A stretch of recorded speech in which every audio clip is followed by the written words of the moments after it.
ನಮಸ್ಕಾರ. Indian police TV ಅರ್ಪಿಸುವ brand ambassador ಕಾರ್ಯಕ್ರಮಕ್ಕೆ ನಮ್ಮ ವೀಕ್ಷಕರಿಗೆಲ್ಲ ಸ್ವಾಗತ. ನಾನು ಧನಲಕ್ಷ್ಮಿ ದೇವರಾಜ್. ವೀಕ್ಷಕರೇ, ಕರ್ನಾಟಕದ ಪೊಲೀಸ್ ಇಲಾಖೆಯಲ್ಲಿರುವಂತಹ ದಕ್ಷ, ಪ್ರಾಮಾಣಿಕ, ಬದ್ಧತೆಯುಳ್ಳ ಅಧಿಕಾರಿಗಳನ್ನು ಪರಿಚಯಿಸುವ ಮೂಲಕ ನಮ್ಮ ವಿದ್ಯಾರ್ಥಿ ಯುವ ಜನರಿಗೆ ಅವರ ಸ್ಫೂರ್ತಿದಾಯಕ ಕಥೆಗಳನ್ನು ಹೇಳುವ ಮೂಲಕ ನಮ್ಮ ಸ್ವಸ್ಥ ಸಮಾಜವನ್ನು ನಿರ್ಮಿಸುವ ನಿಟ್ಟಿನಲ್ಲಿ ವಿದ್ಯಾರ್ಥಿ ಯುವ ಜನರ ಬದುಕಿಗೆ ಒಬ್ಬ ಒಳ್ಳೆ ಮಾರ್ಗದರ್ಶಕರನ್ನು ಪರಿಚಯಿಸುವಂತಹ ಒಂದು ಸಾರ್ಥಕ ಕಾರ್ಯಕ್ರಮವಿದು. ಇವತ್ತು ನಮ್ಮ ಜೊತೆಗಿರುವಂಥವ್ರು ಅಕ್ಷರಶಃ ಪ್ರಾಮಾಣಿಕತೆ, ಬದ್ಧತೆ, ಪಾರದರ್ಶಕತೆಗೆ ಕಳಶವಿಟ್ಟಂತೆ ಇರುವಂತಹ ವ್ಯಕ್ತಿತ್ವ. ಇವರು ಮತ್ತಾರೂ ಅಲ್ಲ, ಹೆಬ್ಬಗೋಡಿ ಪೊಲೀಸ್ ಠಾಣೆಯ ಇನ್ಸ್ಪೆಕ್ಟರ್ ಸೋಮಶೇಖರ್ ಜಿ ಅವರು. ಇವರು ತಾಂತ್ರಿಕ ಬುದ್ಧಿವಂತಿಕೆಯಿಂದ ಕ್ಲಿಷ್ಟಕರವಾದಂತಹ ಪ್ರಕರಣಗಳನ್ನು ಕೂಡ ಭೇದಿಸುವಲ್ಲಿ ಹೆಸರು ಮಾಡಿರುವಂಥವರು. ಇತ್ತೀಚೆಗಷ್ಟೇ ಈ ಕಾರಣಕ್ಕಾಗಿ ಇವರಿಗೆ ಪ್ರತಿಷ್ಠಿತ ಮುಖ್ಯಮಂತ್ರಿ ಪದಕ ಕೂಡ ಸಿಕ್ಕಿದೆ. ಬನ್ನಿ ಅವರನ್ನು ಮಾತನಾಡಿಸೋಣ.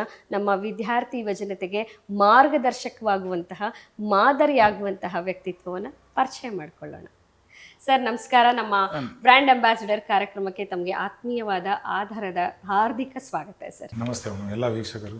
ಸರ್, ಮೊಟ್ಟ ಮೊದಲಿಗೆ ನಿಮಗೆ ನಮ್ಮ ಬ್ರ್ಯಾಂಡ್ ಅಂಬಾಸಿಡರ್ ಕಾರ್ಯಕ್ರಮ ಮತ್ತು ಇಂಡಿಯನ್ ಪೊಲೀಸ್ ಟಿವಿ ಕಾರ್ಯಕ್ರಮದ ವತಿಯಿಂದ ಅಭಿನಂದನೆಗಳು.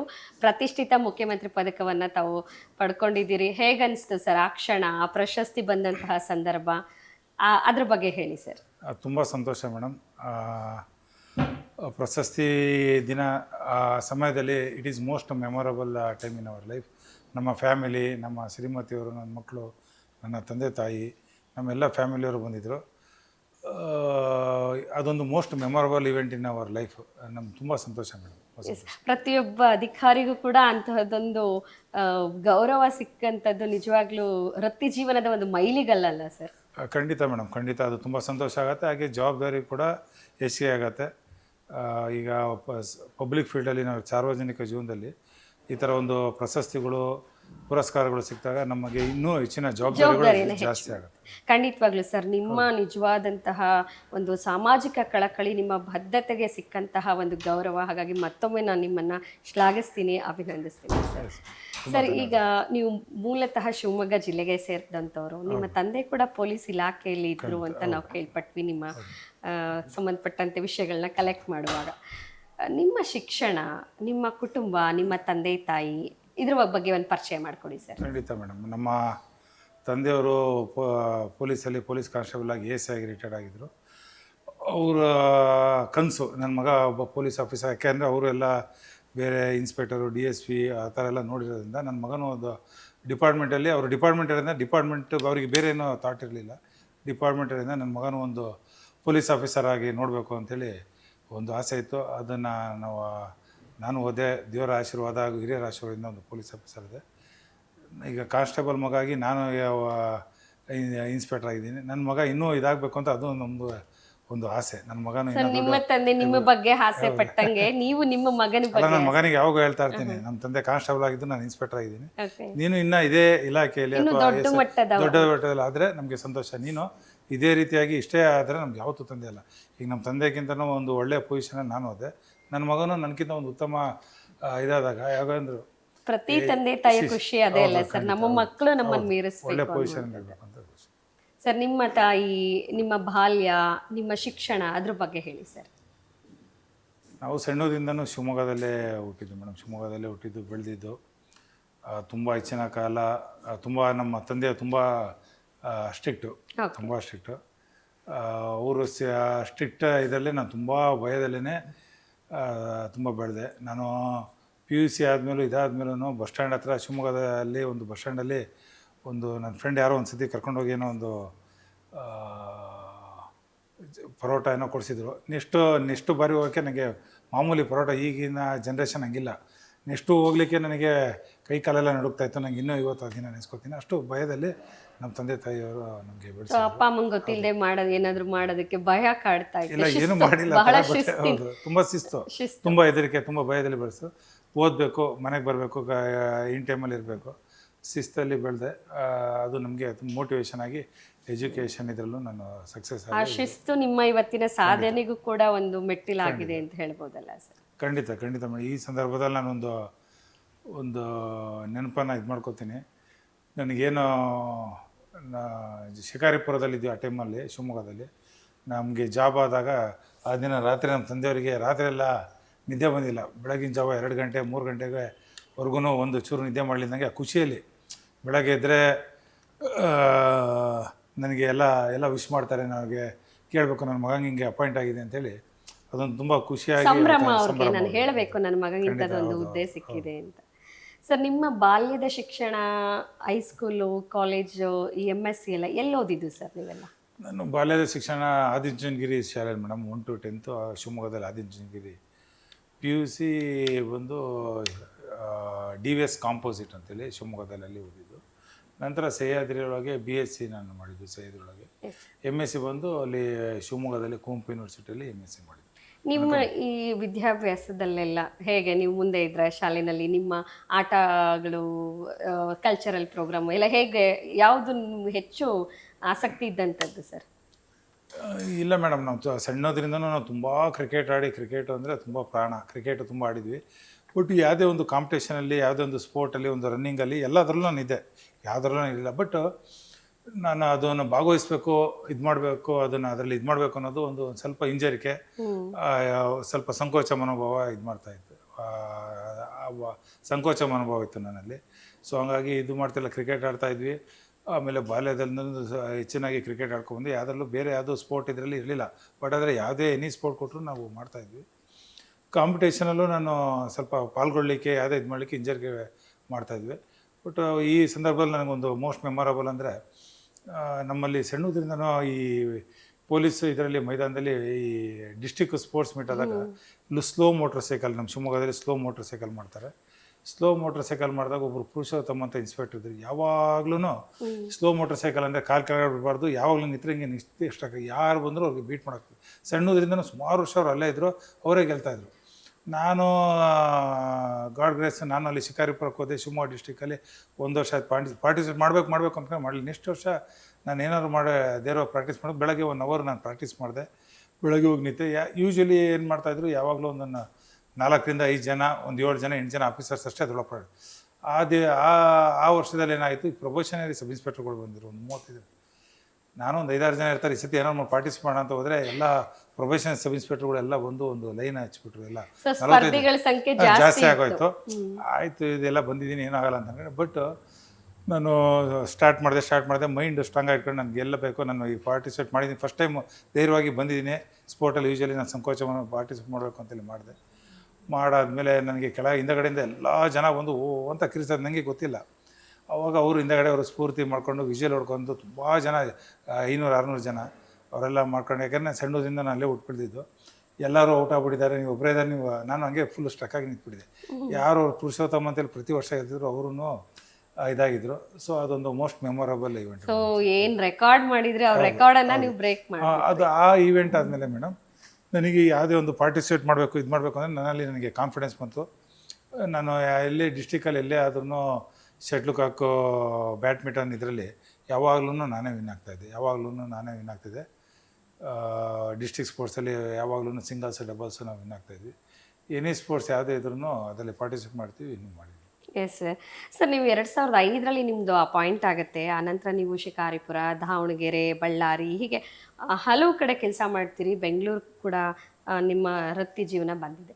MSc ಮಾಡಿಕೊಂಡವರು ಪೊಲೀಸ್ ಇಲಾಖೆಯನ್ನು ಆಯ್ಕೆ ಮಾಡಿಕೊಂಡಾಗ ನಿಮ್ಮ ಮುಂದೆ ಇದ್ದಂತಹ ಕನಸು, ಈ 21 ವರ್ಷದ ನಿಮ್ಮ ವೃತ್ತಿ ಜೀವನದಲ್ಲಿ ಆ ಕನಸುಗಳು ನನಸಾಗಿದೆಯಾ?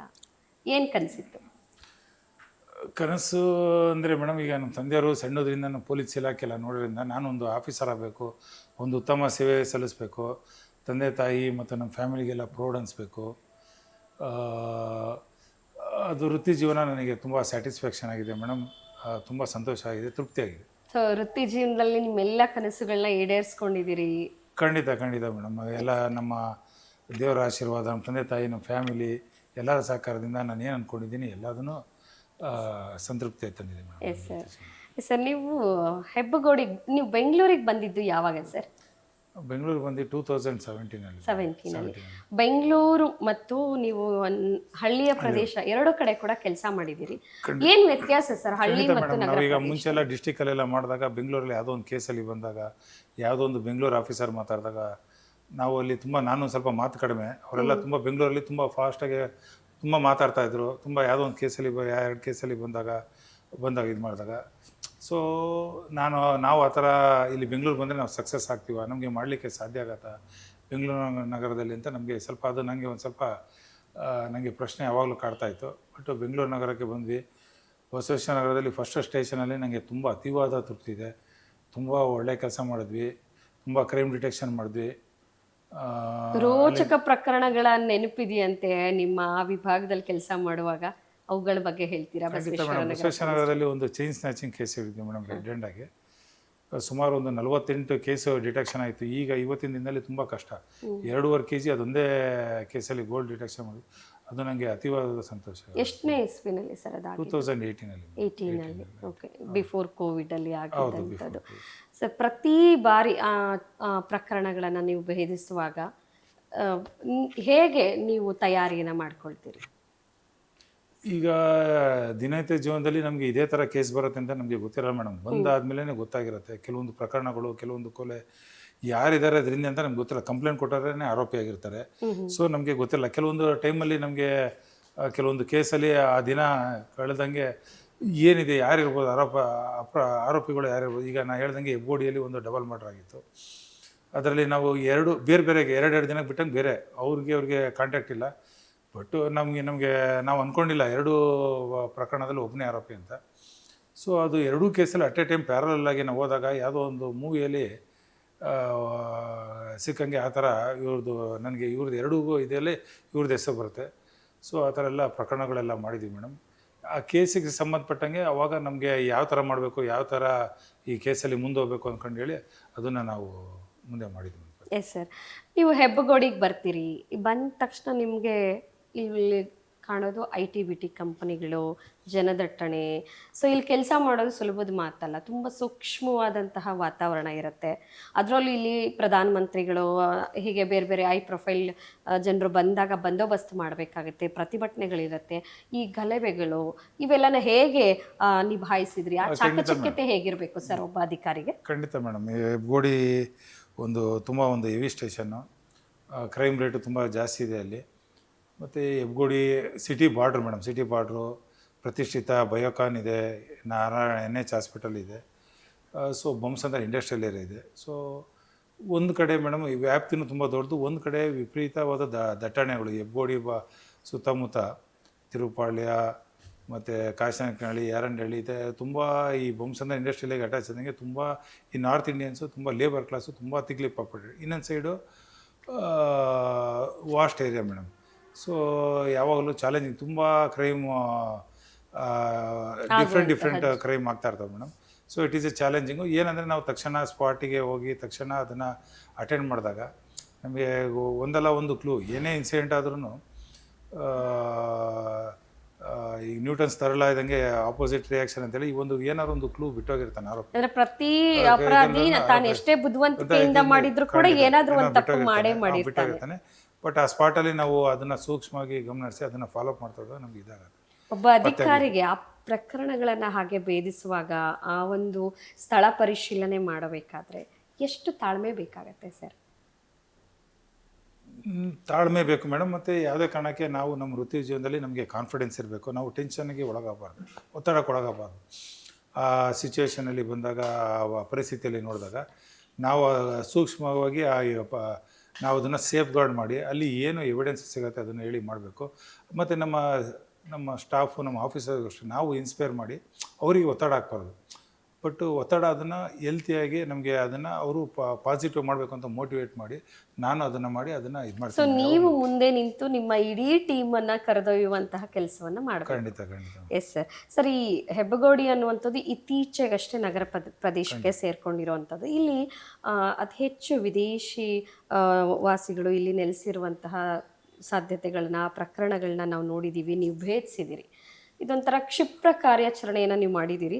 ಭಾಳ ಸೂಕ್ಷ್ಮವಾದಂತಹ ವಿಚಾರ ಇದು. ಹೇಗೆ ಇದನ್ನು ಫೇಸ್ ಮಾಡಿ? ಖಂಡಿತ ಮೇಡಮ್. ಔಟ್ಸ್ಕರ್ಟ್ಸ್ ಇರೋದ್ರಿಂದ ಮತ್ತು ಈ ಬೊಮ್ಮಸಂದ್ರ ಇಂಡಸ್ಟ್ರಿಯಲ್ ಏರಿಯಾ ಇರೋದ್ರಿಂದ, ನಾರ್ತ್ ಇಂಡಿಯನ್ಸು ಅಲ್ಲೆಲ್ಲ ಜಾಸ್ತಿ ಇರೋದ್ರಿಂದ, ಈ ಹೊರಗಡೆಯಿಂದ ಅಕ್ರಮವಾಗಿ ಬಾಂಗ್ಲಾದೇಶ ವಲಸಿಗರು ಮತ್ತು ನೇಪಾಳದವರು ಇವರೆಲ್ಲ ಬಂದು, ಮತ್ತು ನೈಜೀರಿಯಾದವರು, ಡ್ರಗ್ ಮಾಫಿಯಾ ಜಾಸ್ತಿ, ಅವರೆಲ್ಲ ಬಂದು ಅವರೆಲ್ಲ ನೆಲೆಸಿದ್ದಾರೆ ಮೇಡಮ್. ಅದನ್ನೆಲ್ಲ ಪತ್ತೆ ಮಾಡೋದು, ಅವರು ಈಗ ನೈಜೀರಿಯಾದವರು ಏನು ಈಗ ನಾವು ಡೇ ಟೈಮಲ್ಲಿ ಏನು ನಾವು ಇದು ಮಾಡ್ತೀವಿ, ಅವರು ಡೇ ಟೈಮಲ್ಲಿ ಎಲ್ಲೂ ಹೊರಗಡೆ ಕಾಣಿಸಲ್ಲ, ನೈಟಲ್ಲಿ ಓಡಾಡ್ತಾರೆ, ನೈಟಲ್ಲಿ ಬರ್ತಾರೆ.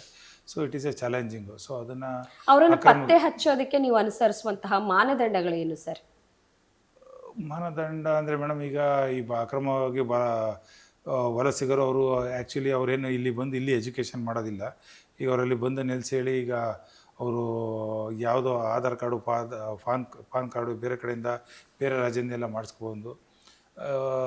ಈಗ ನಾವು ಲೀಗಲಾಗಿ ಸಿಟಿಸನ್ ರೀತಿಯಾಗಿಯೇ ಅವ್ರು ಇದು ಮಾಡ್ತಾರೆ. ಅದನ್ನು ಪರಿಶೀಲಿಸಿ ಅವರು ಆದಷ್ಟು ಗುಜರಿ ವ್ಯಾಪಾರಗಳು, ಹೆಣ್ಮಕ್ಳುಗಳು ಇರೋದು ಮನೆಯಲ್ಲಿ ಹೌಸ್ ಮೇಡ್ ಕೆಲಸ ಈ ಥರ ಎಲ್ಲ ಮಾಡ್ತಾರೆ. ಆ ಕಾನ್ಸಂಟ್ರೇಷನಲ್ಲಿ ನಮ್ಮ ಆಫೀಸರ್ಸ್ಗೆ ಅದನ್ನೆಲ್ಲ ನಾವು ಬ್ರೀಫ್ ಮಾಡಿ, ನಮ್ಮ DCP ಸಾಹೇಬರು CP ಸಾಹೇಬರು ಯಾವಾಗಲೂ ನಮಗೆ ಬ್ರೀಫ್ ಮಾಡ್ತಾ ಇರ್ತಾರೆ. ಸೊ ಆ ನಿಟ್ಟಲ್ಲಿ ಒಂದು 21 ಜನ ಅಕ್ರಮವಾಗಿ ಬಾಂಗ್ಲಾದೇಶವರು ಮತ್ತು ನೈಜೀರಿಯನು, ಕೇನ್ಯಾ ಮತ್ತು ಆಫ್ರಿಕನ್ ಕಂಟ್ರೀಸವ್ರು ಸುಮಾರು ಜನ ಮಹಿಳೆಯರು ಮತ್ತು ಜೆಂಟ್ಸ್ನ ಹಿಡಿದು ಇದು ಮಾಡಿದ್ವಿ ಮೇಡಮ್. ಸುಮಾರು ಅಪಾರವಾದ ಪ್ರಮಾಣ ಡ್ರಗ್ಸ್ ಅವರಿಂದ ಇದು ಮಾಡಿದ್ವಿ.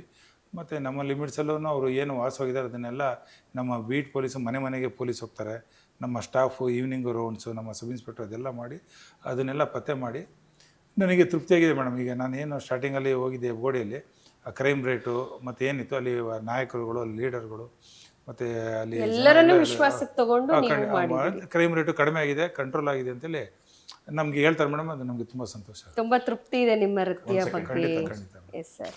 ಹೆಬ್ಬಗೋಡಿಯ ಇನ್ಸ್ಪೆಕ್ಟರ್ ಸೋಮಶೇಖರ್ ಸರ್ ಅವ್ರನ್ನ ಮಾತಾಡಿಸ್ತಾ ಹೋಗೋಣ. ಇನ್ನು ಅವರಿಂದ ಹಲವು ವಿಷಯಗಳನ್ನ ತಿಳ್ಕೊಳ್ಳೋದಿದೆ. ಅದಕ್ಕೂ ಮುಂಚೆ ಒಂದು ಸಣ್ಣ ವಿರಾಮ. ಸಮಾಜಘಾತುಕ ಶಕ್ತಿಗಳ ನಿದ್ದೆಗೆಡಿಸುವ ಗಟ್ಟಿ ಧ್ವನಿಯ ಹೆಸರೇ ಪೊಲೀಸ್. ಮಾಯಾ ಲೋಕದ ಮಹಾನಗರಿಗಳಲ್ಲಿ ಮೈ ನವಿರೇಳಿಸುವ ರೋಚಕ ಹೆಸರೇ ಪೊಲೀಸ್. ತುರ್ತು ಬಂದೋಬಸ್ತ್ ಎಂದು ಬಂದಾಗ ತನ್ನ ಬಂಧು ಬಾಂಧವರನ್ನ ಮರೆತು ತನ್ನ ಗತ್ತು ಗಮ್ಮತ್ತಿನಿಂದ ಕರ್ತವ್ಯ ಪ್ರಜ್ಞೆ ಮೆರೆಯುವ ನಮ್ಮ ಪೊಲೀಸ್ ಎಂದರೆ ಭಾವಗಳ ಕಾಯಕ, ಸಂಕಲ್ಪ, ರಣರೋಚಕ, ಆದರ್ಶದ ಸಂಕೇತ, ತ್ಯಾಗದ ಪ್ರತೀಕ, ನಮ್ಮ ಇಂಡಿಯನ್ ಪೊಲೀಸ್. ಬ್ರೇಕ್ನ ನಂತರ ಮತ್ತೆ ಕಾರ್ಯಕ್ರಮಕ್ಕೆ ಸ್ವಾಗತ. ನಾವು ನಮ್ಮ ಸೋಮಶೇಖರ್ ಸರ್ ಅವ್ರನ್ನ ಮಾತಾಡಿಸ್ತಾ ಹೋಗೋಣ, ಇನ್ನಷ್ಟು ಇಂಟ್ರೆಸ್ಟಿಂಗ್ ವಿಚಾರಗಳನ್ನ ತಿಳ್ಕೊಳ್ಳೋಣ.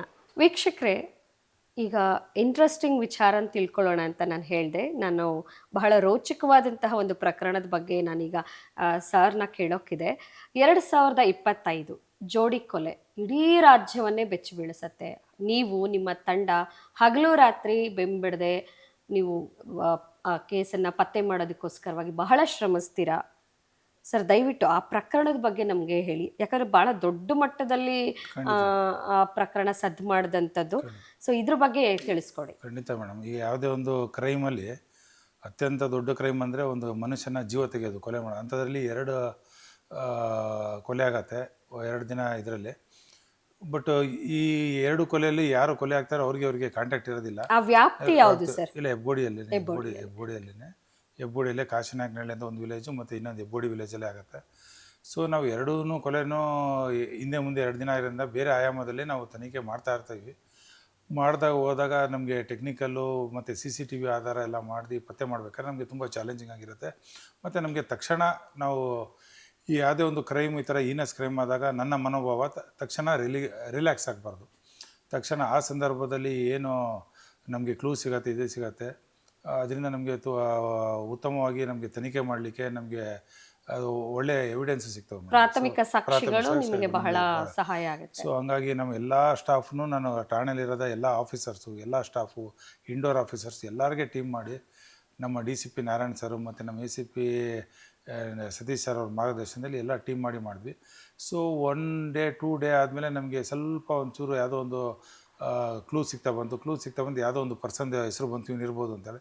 2ನೇ ಕೇಸು ಅದೇ ಟೈಮಲ್ಲಿ ಬಂದಾಗ ಅವರೇ 2 ಕೇಸಲ್ಲೂ ಆತಂದೆ ತಳಕಾಗ್ತಿದೆ ಅಂದಾಗ ನಮಗೆ ಯಾವುದೋ ಒಂದು ನಮ್ಮ ಮೂವಿಯಲ್ಲಿ ಇದ್ದಾಗ ಕ್ರಿಮಿನಲ್ ಒಬ್ಬನೇ ಇರ್ತಾನೆ. ಸೊ ಆ ಥರ ನನಗೆ ಒಂಥರ ತುಂಬ ರೋಮಾಂಚನ ಆಯಿತು. ಬಟ್ ಪತ್ತೆ ಮಾಡಿ ಅವರು ಹಿಡ್ಕೊಂಡು 2 ಪ್ರಕರಣಕ್ಕೂ ಎಲ್ಲೋ ಸಾಮ್ಯತೆ ಸಿಗ್ತಾ ಇದೆ, ಲಿಂಕ್ ಸಿಗ್ತಾ ಇದೆ ಅಂತ ಆಲ್ ಆಫ್ ಸಡನ್ ನಮ್ಗೆ ಗೊತ್ತಾದಾಗ 2 ಬೇರೆ ಪ್ರಕರಣಗಳು ಈ ಒಂದು ನಾವು ಸಿನಿಮಾ ಶೈಲಿಯಲ್ಲಿ ನಾವು ನಿಜ ಜೀವನದಲ್ಲಿ ಮಾಡಿದಾಗ ಒಂದು ರೋಮಾಂಚನವಾಗಿ ಇದಾಯಿತು. ನಾವು ಆರೋಪಿನ ಪತ್ತೆ ಮಾಡಿ ಅವ್ರಿಗೆ ನಾವು ಅರೆಸ್ಟ್ ಮಾಡಿ ಎಲ್ಲ ಇದು ಮಾಡಿದ್ಮೇಲೆ ಮೇಡಮ್ ಸರ್ ಆ ಟೈಮಲ್ಲಿ ನಿಮ್ಮ ಕಾರ್ಯಾಚರಣೆ ಟೈಮಲ್ಲಿ ಆತ್ಮರಕ್ಷಣೆಗಾಗಿ ನೀವು ಗುಂಡು ಹಾರಿಸೋ ಸಂದರ್ಭನೂ ಎದುರಾಗುತ್ತೆ. ಆ ದಿನ ಏನಾಯ್ತು ಅಂತ ಹೇಳಿ ಸರ್. ಆರೋಪಿ ಮೇಡಮ್ ಈಗ ಆತ ಆರ್ಥಿಕವಾಗಿ ಕುಗ್ಗೋದ್ರಿಂದ ಆತನಿಗೆ ಯಾರ್ಯಾರು ಗೊತ್ತಿದ್ದಾರೆ, ಆರ್ಥಿಕವಾಗಿ ಚೆನ್ನಾಗಿದ್ದಾರೆ. ಆತ ಯಾವುದೋ ಒಂದು ಯೂಟ್ಯೂಬಲ್ಲಿ ಏನೋ ನೋಡಿ ಆತ ಇನ್ಸ್ಪೈರ್ ಆಗಿ ಯಾರು ಆರ್ಥಿಕವಾಗಿ ಯಾರು ಚೆನ್ನಾಗಿದ್ದಾರೆ ಅವ್ರಿಗೇನೆ ಕರೆಸ್ಕೊಂಡು, ಈಗ ಯಾರೋ ಫ್ರೆಂಡ್ ಇರೋ ಪರಿಚಯ ಇದ್ದಾಗ ನಾವು ಅವರು ನನ್ನನ್ನು ಕೊಲೆ ಮಾಡ್ತಾ ಅಂತ ನಾವು ಎಕ್ಸ್ಪೆಕ್ಟ್ ಮಾಡೋಕ್ಕಲ್ಲ. ಸೊ ಆ ಥರ ಅವರಿಗೆ ನಂಬಿಸಿ ಅವ್ರಿಗೆ ಅವ್ರದ್ದು ದುಡ್ಡು ಬ್ಲ್ಯಾಕ್ ಮೇಲ್ ಮಾಡಿ ಇದು ಮಾಡಬೇಕು ಅಂತೇಳಿ ಆ ಥರ ಕೊಲೆ ಮಾಡಿದ್ರು. ನಂತರ ತನಿಖೆಯಲ್ಲಿ ಕರ್ಕೊಂಡೋದಾಗ ನಾವು ಎಕ್ಸ್ಪೆಕ್ಟ್ ಮಾಡಿಲ್ಲ ನಮ್ಮ ಸಿಬ್ಬಂದಿಯವ್ರ ಮೇಲೆ ಮತ್ತು ನಮ್ಮ ಮೇಲೆ ದಾಳಿ ಮಾಡಿದಾಗ. ಸೊ ಆತ್ಮರಕ್ಷಣೆಗಾಗಿ ನಾನು ಐಸುತ್ತು ಫೈರ್ ಮಾಡಿ ಮತ್ತು ಅವ್ರಿಗೆ ಫೈರ್ ಮಾಡಿ ಬಂಧಿಸಿ ಯಶಸ್ವಿ ಆದ್ವಿ. Yes sir. ಎಷ್ಟು ಅಂದರೆ ಈಗ ಸುಳಿವೇ ಇಲ್ಲದೆ ಆ 1 ಕೋಟಿ ಪ್ರಕರಣ ಒಂದಿದೆ ಸರ್. ಕೇವಲ ತಾಂತ್ರಿಕ ಕೌಶಲ್ಯದಿಂದಾನೇ ನೀವು ಆ ಪ್ರಕರಣವನ್ನು ಭೇದಿಸ್ತೀರಿ. ದಯವಿಟ್ಟು ಅದ್ರ ಬಗ್ಗೆ ತಿಳಿಸ್ಕೊಡಿ. ಖಂಡಿತ ಮೇಡಮ್. ಈಗ ಅದು 1.25 ಕೋಟಿ ಏನು ಕಳ್ತನ ಆಯಿತು. ನಾನು ಮನೆಯಲ್ಲಿ ಅವ್ರು ಯಾರು ಕಂಪ್ಲೇಂಟ್ ಕೊಟ್ಟಿದ್ದಾರೆ ಅವರು ಮತ್ತು ಇನ್ನು ಅದಕ್ಕೆ ಸಂಬಂಧಪಟ್ಟ ತನಿಖೆಯಲ್ಲಿ ಹೋದಾಗ ಯಾರೋ ಒಂದು ಇಬ್ಬರ ಮೇಲೆ ಡೌಟ್ ಮಾಡಿದ್ವಿ. ಬಟ್ ಅಲ್ಲಿ ಆರೋಪಿನೇ ಬೇರೆಯವರಾಗಿದ್ದರು. ಸೊ CCTV ದೃಶ್ಯಾವಳಿಗಳು ಮತ್ತು ಹೆಬ್ಗೋಡಿಯಲ್ಲಿ ನಮ್ಮ GM ಇನ್ಫಿನಿಟಿ ಅಂತೇಳಿ ಅಪಾರ್ಟ್ಮೆಂಟ್ಸ್ ಬರ್ತದೆ, ಅಲ್ಲಿ ಆಗಿತ್ತು ಮೇಡಮ್. ನಂತರ ಅದನ್ನು ನಾವು CCTV ಅದಾದಮೇಲೆ ಸುಮಾರು ಒಂದು ಅರೌಂಡ್ 80ಕ್ಕಿಂತ ಹೆಚ್ಚು CCTV ಫಾಲೋ ಮಾಡ್ಕೊಂಡೋಗಿ ನಮ್ಮ ಕ್ರೈಮ್ ಸಿಬ್ಬಂದಿಯವರು ತುಂಬ ಅವರು ನಿಷ್ಠೆಯಿಂದ ಅದನ್ನು ಫಾಲೋ ಮಾಡಿದಾಗ ಸೊ ನಮಗೆ ಕ್ಲೂ ಸಿಕ್ತು. ಹಂಗಾಗಿ ಅದನ್ನು ಎಲ್ಲ ಇಂಟ್ಯಾಕ್ಟ್ ಅಮೌಂಟನ್ನು ಎಲ್ಲ ರಿಕವರಿ ಮಾಡಿದ್ವಿ ಮೇಡಮ್, 1.25 ಕೋಟಿ. Yes sir. ಈ ಕಳ್ಳತನ ಪ್ರಕರಣಗಳು ಅಂತ ಬಂದಾಗ ನೀವು ರಿಕವರಿ ಮಾಡ್ತೀರಿ, ಕಳ್ಳರಿಂದ ಅವರನ್ನು ಬಂಧಿಸ್ತೀರಿ, ಶಿಕ್ಷೆ ಗುರಿಪಡಿಸ್ತೀರಿ. ಆ ವಸ್ತುಗಳು ಏನು ಸಂಗ್ರಹ ಆಗಿರುತ್ತೆ ಅದನ್ನು ನಿಜವಾದಂತಹ ವಾರಸುದಾರರಿಗೆ ತಲುಪಿಸುವಂತಹ ಆ ವ್ಯವಸ್ಥೆ ಹೇಗೆ ನಡೆಯುತ್ತೆ ಸರ್? ನಡೆಯುತ್ತೆ ಮೇಡಮ್. ಈಗ ನಾವು ಏನು ರಿಕವರಿ ಮಾಡ್ತೀವಿ, ಏನು ಬಂಗಾರ ಆಯಿತು, ಹಣ ಆಯಿತು, ಅದು ಸಂಬಂಧಪಟ್ಟ ನಾವು ಕೋರ್ಟಿಗೆ ನಾವು ಮಾಹಿತಿ ಕೊಡಬೇಕಾಗುತ್ತೆ. ಕೋರ್ಟಿಂದ ಅನುಮತಿ ಪಡೆದು ನಮ್ಮ ಮೇಲಧಿಕಾರಿಗಳಿಂದ ಅನುಮತಿ ಪಡೆದು ಮೇಲಧಿಕಾರಿಗಳ ಮುಖಾಂತರ ಅಥವಾ ನಾವು ಅದನ್ನು ಕೊಟ್ಟಾಗ ಅವರಲ್ಲಿ ಅವ್ರು ಏನು ಕಳ್ಕೊಂಡಿರ್ತಾರೆ ಅವ್ರದ್ದೊಂದು ಲೈಫಲ್ಲಿ ಏನೋ ಒಂದು ತಾಳಿನೋ ಏನೋ ಒಂದು ಅವಿನಾಭಾವ ಸಂಬಂಧ ಇರುತ್ತೆ ಮೇಡಮ್. ಒಂದು ಪ್ರತಿಯೊಂದು ಗೋಲ್ಡಲ್ಲೂ ಅವ್ರ ತಂದೆ ಕೊಟ್ಟಿದ್ದು, ತಾಯಿ ಕೊಟ್ಟಿದ್ದು ಅಂತೇಳಿ ಅದು ಮತ್ತೀಗ ಸಿಗಲ್ಲ. ಆ ಥರ ಒಂದು ತುಂಬ ಜನ ಚಿನ್ನದ ಬೆಲೆ ಗಗನಕ್ಕೆ. ಸೊ ಅದು ಒಂದು ಮೇಡಮ್, ಚಿನ್ನ ಅನ್ನೋದು ಒಂದು ಆಸೆ, ಅವ್ರದ್ದು ನಮ್ಮದು ಚಿನ್ನ, ಯಾಕಂದರೆ ಲೈಫ್ ಟೈಮಲ್ಲಿ ಮಾಡಿರೋದು ಒಂದು ಅಸೆಟ್ಟು. ಮತ್ತು ಕೆಲವೊಂದು ಅವ್ರದ್ದು ತಂದೆ ಕೊಟ್ಟಿದ್ದು, ತಾಯಿ ಕೊಟ್ಟಿದ್ದು, ಒಂದು ತಾಳಿ, ಈ ಥರ ಎಲ್ಲ ಒಂದು ಎಮೋಷನಲ್ ಸೆಂಟಿಮೆಂಟ್, ದುಡಿಮೆ ಕೂಡ ಬಹಳ ಕಷ್ಟಪಟ್ಟು ದುಡಿದ ಹಣದಲ್ಲಿ ಸಂಗ್ರಹಿಸಿ ಅದನ್ನು ನಾವು ಪತ್ತೆ ಮಾಡಿ ಅದನ್ನು ನೆಕ್ಸ್ಟ್ ಅವ್ರು ಕೊಟ್ಟಾಗ ಅವರು ಸಂತೋಷನ ನೋಡಿದಾಗ ಅದು ನಮಗೆ ತುಂಬ ತೃಪ್ತಿ ಅನ್ಸುತ್ತೆ ಮೇಡಮ್, ತುಂಬ ಸಂತೋಷ ಆಗುತ್ತೆ. Yes sir.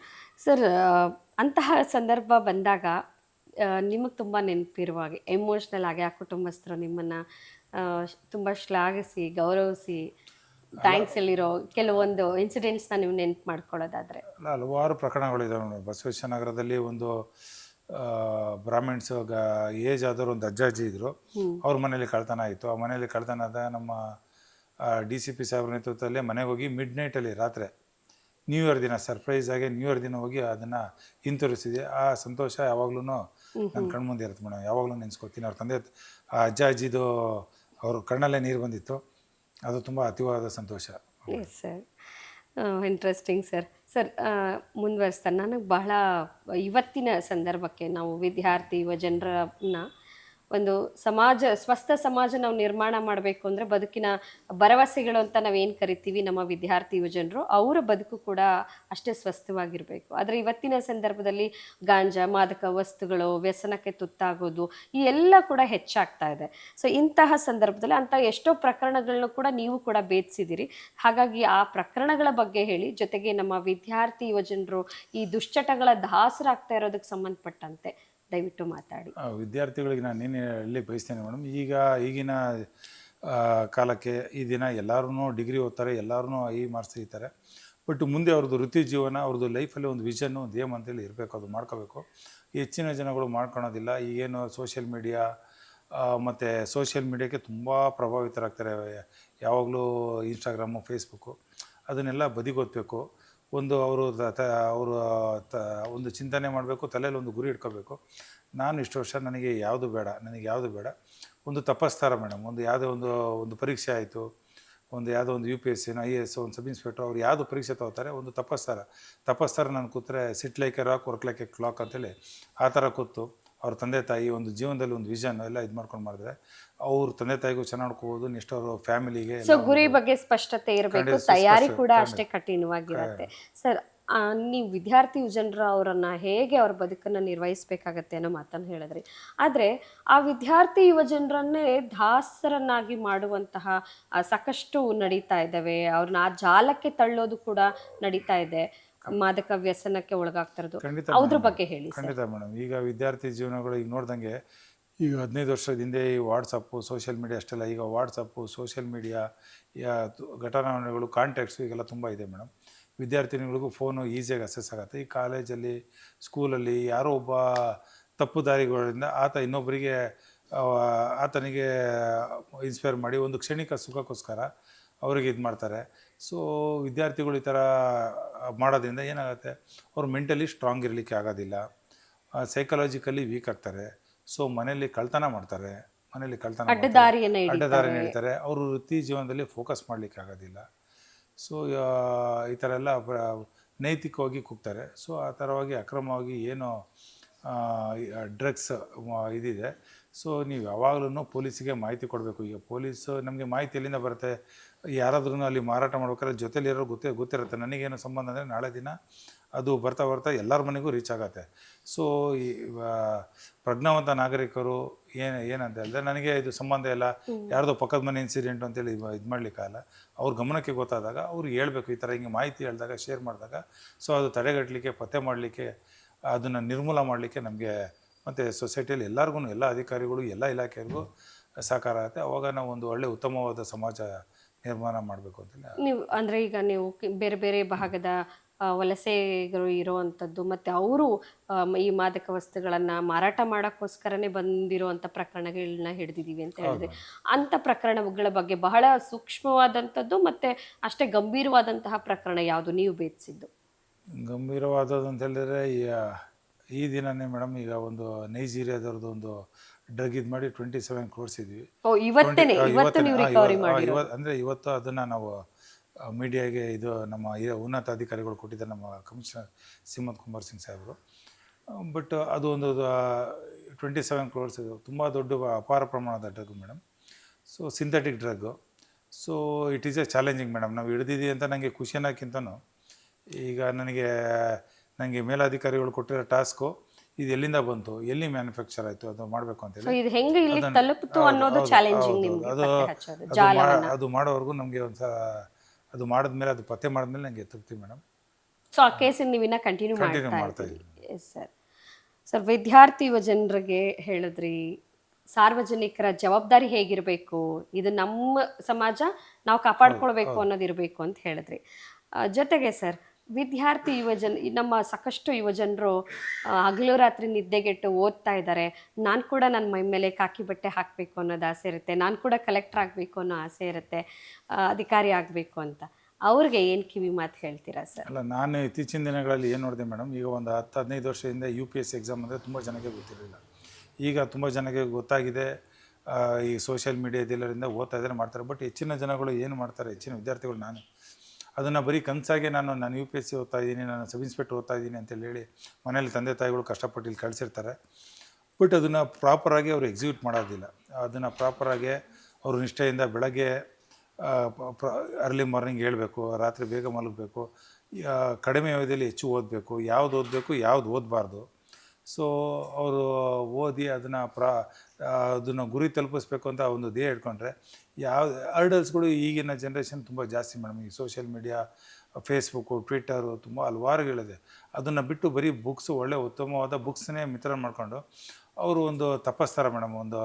ಅವ್ರು ಎಷ್ಟು ವರ್ಷ ಅದನ್ನು ಓದ್ತಾರೆ, ಅದು ಅಂಟಿಲ್ಲ ಇದಾಗೋರ್ಗು ತುಂಬ ಸ್ಟ್ರಿಕ್ಟಾಗಿ ಅದನ್ನು ಫಾಲೋ ಮಾಡಿದಾಗ ಒಂದು ಡಿಸಿಪ್ಲಿನ್ ಮೇಡಮ್, ಒಂದು ಡಿಸಿಪ್ಲಿನಾಗಿ ಅದನ್ನು ಅವರು ವಿದ್ಯಾರ್ಥಿ ಜೀವನನ ಫಾಲೋ ಮಾಡೋದು. ಯಾವುದೇ ಕಾರಣಕ್ಕೆ ಮೋಟಿವೇಟ್, ಯಾಕೆ ನನಗೆ ಮೂವಿ ಬೇಡ, ಸಿನಿಮಾ ಬೇಡ, ಎಂಟರ್ಟೈನ್ಮೆಂಟ್ ಬೇಡ, ಯಾವುದು ಸೋಷಿಯಲ್ ಮೀಡಿಯಾ ಬೇಡ, ನನ್ನ ಉದ್ದೇಶ ಏನಿದೆ, ನನ್ನ ಗುರಿ ಏನಿದೆ, ಅದನ್ನು ನಾನು ಮಾಡಬೇಕು. ಅದನ್ನು ಅವರು ಗುರಿನ ಇಟ್ಕೊಂಡು ತುಂಬ ಸ್ಟ್ರಾಂಗಾಗಿ ಮನಸ್ಸಲ್ಲಿ ತೆಗೆದುಕೊಂಡು ಅದನ್ನು ಫಾಲೋ ಮಾಡಿದಾಗ ಖಂಡಿತ ಸಕ್ಸಸ್ ಆಗ್ಬೋದು ಮೇಡಮ್. ಅಂದರೆ ತುಂಬ ಹೆಚ್ಚಿನ ವಿದ್ಯಾರ್ಥಿಗಳು ಏನು ಮಾಡ್ತಾರೆ, ತುಂಬ ಡ್ರೀಮ್ ಕಾಣ್ತಾರೆ, ಅಲ್ಲಿ ಕೋಚಿಂಗ್ ಸೆಂಟರ್ಗೆ ಹೋಗ್ತಾರೆ, ಇಲ್ಲ ಬುಕ್ಸ್ ತಗೋತಾರೆ, ಅದನ್ನು ಪ್ರಾಪರಾಗಿ ಯಾವುದು ಕಂಪ್ಲೀಟ್ ಮಾಡೋದಿಲ್ಲ. ನಾನು ತುಂಬ ಹೆಚ್ಚಿನ ವಿದ್ಯಾರ್ಥಿಗಳಲ್ಲಿ ನೋಡಿದ್ದೀನಿ. ಅದನ್ನು ಅವರು ಮನಸ್ಸಲ್ಲಿ ತೊಗೋಬೇಕು ಮೇಡಮ್. ಮನಸ್ಸಲ್ಲಿ ತೆಗೆದುಕೊಂಡು ಅದು ನಾನು ಅವಾಗಲೇ ಹೇಳ್ದಂಗೆ ಒಂದು ತಪಸ್ಸದು. ಅರ್ಜಿ ಇರಬೇಕು, ನಾನು ಇದನ್ನು ದಕ್ಕಿಸ್ಕೊಳ್ಬೇಕು ಅನ್ನುವಂಥದ್ದು. ಅದು ಆ ಮನೋಭಾವ ಇಟ್ಕೊಂಡು ಸ್ಟ್ರಾಂಗಾಗಿ ಫಾಲೋ ಮಾಡಿದ್ರೆ ಖಂಡಿತ ಏನು ಬೇಕಾದರೂ ಸಾಧನೆ ಮಾಡ್ಬೋದು. Yes sir. ಸರ್ ನೀವು ವಿದ್ಯಾರ್ಥಿ ಯುವ ಜನರಿಗೂ ಕೂಡ ನಿಮ್ಮ ಮಾತುಗಳನ್ನ ಹೇಳಿದ್ರಿ. ಸರ್ ನೀವು ಪೊಲೀಸರು ಅಂದ್ರೂ ಕೂಡ ಅಂದ ತಕ್ಷಣ ನಮ್ಮ ಜನಸಾಮಾನ್ಯರು ಸ್ವಲ್ಪ ದೂರ ಉಳಿಯೋದಕ್ಕೆ ನೋಡ್ತಾರೆ, ಪೊಲೀಸರಿಂದ ಹಿಂದೇಟು ಹಾಕ್ತಾರೆ. ಇಂಥ ಸಂದರ್ಭದಲ್ಲಿ ಪೊಲೀಸರನ್ನ ಜನಸ್ನೇಹಿಯಾಗಿ ಮಾಡಬೇಕು ಅಂತ ಹೇಳಿ ಮನೆ ಮನೆ ಪೊಲೀಸ್ ಅನ್ನುವಂತಹ ಕಾರ್ಯಕ್ರಮವನ್ನು ನಿಮ್ಮ ಗೃಹ ಇಲಾಖೆ ತಂದಿದೆ. ನಿಮ್ಮ ಪೊಲೀಸ್ ಇಲಾಖೆ ಅದನ್ನು ಎಕ್ಸಿಕ್ಯೂಟ್ ಮಾಡ್ತಾ ಇದೆ. ನಮ್ಮ ಮನೆಗೂ ಕೂಡ ಮಹಿಳಾ ಪೊಲೀಸರು ಬಂದಿದ್ರು ಮನೆ ಮನೆ ಪೊಲೀಸ್ ಕಾರ್ಯಕ್ರಮವನ್ನು ಎಕ್ಸಿಕ್ಯೂಟ್ ಮಾಡಲಿಕ್ಕೆ. ಸೊ ಆ ಒಂದು ಕಾರ್ಯಕ್ರಮ ನೀವು ಯಾಕೆ ತಂದಿರೋದು, ಹೇಗಾಗ್ತಾ ಇದೆ ಅದರ? ಖಂಡಿತ ಮೇಡಮ್, ನಮ್ಮ ಕರ್ನಾಟಕ ಸರ್ಕಾರದ ಮಾನ್ಯ ಗೃಹ ಮಂತ್ರಿಗಳಾದ ಸಿ ಪರಮೇಶ್ವರ್ ಸಾಹೇಬರು ಮತ್ತು ನಮ್ಮ DG ಸಾಹೇಬರು, ನಮ್ಮ ಕಮಿಷನರ್ ಎಲ್ಲರದ್ದು ಒಂದು ಕನಸಿನ ಕೂಸು ಮೇಡಮ್ ಮನೆ ಮನೆಗೆ ಪೊಲೀಸು. ಪ್ರಾರಂಭದಲ್ಲಿ ಅವರು ಪ್ರಾರಂಭ ಮಾಡಿದಾಗ ನಾವು ಮೇಲಧಿಕಾರಿ ನಿರ್ದೇಶನ ಅಂತೇಳಿ ಅದನ್ನು ನಾವು ಮೆಕ್ಯಾನಿಕಲ್ ಆಗಿ ನಾನು ಆ ಥರ ಮೇಲಧಿಕಾರಿ ನಿರ್ದೇಶನ ಅದನ್ನು ಮಾಡ್ತಾಯಿದ್ವಿ ಮೇಡಮ್. ಬಟ್ ಅದನ್ನು ಅನುಷ್ಠಾನ ಮಾಡ್ತಾ ನಾವು ಮನೆ ಮನೆಗೆ ಹೋದಾಗ ಅಲ್ಲಿನ ಸಮಸ್ಯೆಗಳು ಮತ್ತು ಜನಗಳು ಅವ್ರ ಮನೆಗೆ ನಾವೇ ಭೇಟಿ ಕೊಟ್ಟು ಇದು ಮಾಡಿದಾಗ ಪೊಲೀಸ್ ಅಂದರೆ ಭಯ ಅಲ್ಲ, ಒಂದು ಭರವಸೆ. ಮತ್ತು ನಮಗೆ ಹಲವಾರು ಪ್ರಕರಣಗಳು ನಮಗೆ ಮಾಹಿತಿ ಗೊತ್ತಾಗಿದೆ ಮೇಡಮ್ ಈ ಮನೆಗೆ ಪೊಲೀಸ್ ಅವರಿಂದ. ಈ ಕೆಲವೊಂದು ಡ್ರಗ್ ಕೇಸಸ್ಸು, ಬೇರೆ ಈ ಥರ ಇಲ್ಲಿಗಲ್ ಡ್ರಿಂಕ್ಸ್ ಮಾರಾಟ ಮಾಡೋದು, ಹಲವಾರು ಮಾಹಿತಿಗಳು ಯಾಕಂದರೆ ಅವರು ಬಂದು ಪೊಲೀಸ್ಗೆ ಸ್ಟೇಷನಿಗೆ ಬಂದು ರೀಚ್ ಆಗೋಲ್ಲ. ಪೊಲೀಸಿಗೆ ಬಂದು ಹೇಳೋದ್ರಿಂದ ಅವರು ಭಯಪಡ್ತಾರೆ ನಮ್ಮ ಹೆಸರಲ್ಲಿ ಡಿಸ್ಕ್ಲೋಸ್. ಸೊ ಮನೆಯಲ್ಲಿ ಹೋಗಿ ನಾವು ಇದು ಮಾಡೋದ್ರಿಂದ ಹಲವಾರು ಪ್ರಕರಣಗಳು ನಮಗೆ ಪತ್ತಾಗಿದೆ. ತುಂಬ ಒಂದು ಅತ್ಯುತ್ತಮವಾದ ಒಳ್ಳೆ ಸಾರ್ವಜನಿಕರ ಸಹಕಾರ ತುಂಬಾ ಚೆನ್ನಾಗಿ ಸ್ಪಂದನೆ ಸಿಗ್ತಾ ಇದೆ. ನಮ್ಮ ಮನೆಗೆ ಪೊಲೀಸು ತುಂಬ ಯಶಸ್ವಿಯಾಗಿ ಚೆನ್ನಾಗಿ ನಡೀತಾ ಇದೆ ಮೇಡಮ್. ತುಂಬ ತೃಪ್ತಿಯಾಗಿದೆ ಮೇಡಮ್. Yes sir. ಸರ್ ನಮ್ಮ ಕಾರ್ಯಕ್ರಮವನ್ನು ಮುಂದುವರಿಸ್ತಾ ನಿಮ್ಮ ಜೊತೆಗೆ ನಿಮ್ಮ ಇಷ್ಟು ಯಶಸ್ಸಿಗೆ ಜೊತೆ ನಿಂತಿರುವಂತಹ, ನಿಮ್ಮ ಈ ಎಲ್ಲ ಸಕ್ಸಸ್ನ ಜೊತೆ ನಿರುವಂತಹ ನಿಮ್ಮ ಕುಟುಂಬವನ್ನು ಕೂಡ ನಾವು ಮಾತಾಡಿಸ್ಬೇಕು, ನಮ್ಮ ವೀಕ್ಷಕರಿಗೆ ಪರಿಚಯಿಸಬೇಕು ಅನ್ನುವಂಥ ಆಸೆ ಇದೆ. ದಯವಿಟ್ಟು ನಿಮ್ಮ ಕುಟುಂಬದ ಜೊತೆ ಕೂರ್ಬೋದಾ? ಖಂಡಿತ ಮೇಡಮ್. ಈಗ ನಾವು ಏನೇ ಒಂದು ಉತ್ತಮವಾದ ಕೆಲಸ, ಈಗ ಎಲ್ಲ ಸ್ಕೂಲ್ ಮಾಸ್ಟರ್ದು 5 ಗಂಟೆಗೆ ಆಫೀಸ್ ಕೆಲಸ ಮುಗ್ದೋಗುತ್ತೆ ಮೇಡಮ್. ಬೇರೆ ಯಾವುದೇ ಹಾಸ್ಪಿಟಲ್ಸು ಮತ್ತು ನಮ್ಮದು ಪೊಲೀಸು ಇವೆಲ್ಲ 24 hours ಸರ್ವಿಸ್ ಮೇಡಮ್. ಅದು ಎಸ್ಪೆಷಲಿ ನಮ್ಮದು ಯಾವ ಟೈಮಲ್ಲಿ ಕಾಲ್ ಬರುತ್ತೋ ಏನೋ ಗೊತ್ತಿಲ್ಲ. ಸಾರ್ವಜನಿಕ ಸೇವೆ ಅಂದ್ರೇನೆ 24/7 ಅಲ್ಲ ಸರ್. ಖಂಡಿತ ನಮ್ಮ ಫ್ಯಾಮಿಲಿ ಕುಟುಂಬವರ್ಗ, ನಮ್ಮ ಶ್ರೀಮತಿಯವರು ತುಂಬ ಅತ್ಯುತ್ತಮವಾಗಿ ನಮಗೆ ಯಾವಾಗಲೂ ಸಹಕಾರ ಮಾಡ್ತಾರೆ. ನನ್ನ ಮಗಳನ್ನ ಯಾವಾಗಲೂ ಮಿಸ್ ಮಾಡ್ಕೋತಾ ಇರ್ತೀನಿ. ಸೊ ಫ್ಯಾಮಿಲಿಯಿಂದ ತುಂಬ ಅತ್ಯುತ್ತಮವಾಗಿ ಒಂದು ಸಹಕಾರ ಇದೆ ಮೇಡಮ್. ನಮಗೆ ಅತೀವ ಸಂತೋಷ ಅವರ ಸಹಕಾರ. ನಮ್ಮ ಈ ಕಾರ್ಯಕ್ರಮದಲ್ಲಿ ನಮ್ಮ ವೀಕ್ಷಕರಿಗೆ ಖಂಡಿತ ಅವರ ಸಹಕಾರ ಅವರಿಲ್ಲ ಅಂದ್ರೆ ನಾವು. ವೀಕ್ಷಕರೇ, ಒಂದು ಸಣ್ಣ ಬ್ರೇಕ್ ನ ತಗೊಂಡು ಬರೋಣ. ಆ ನಂತರ ನಾನು ಸೋಮಶೇಖರ್ ಸರ್ ಅವರ ಕುಟುಂಬಸ್ಥರನ್ನು ಕೂಡ ನಾನು ನಿಮಗೆ ಪರಿಚಯ ಮಾಡಿಸ್ತೀನಿ. ಅವರ ಕ್ಯೂಟ್ ಮಗಳನ್ನು ಕೂಡ ನಾನು ನಿಮ್ಮೊಟ್ಟಿಗೆ ಮಾತನಾಡಿಸ್ತೀನಿ.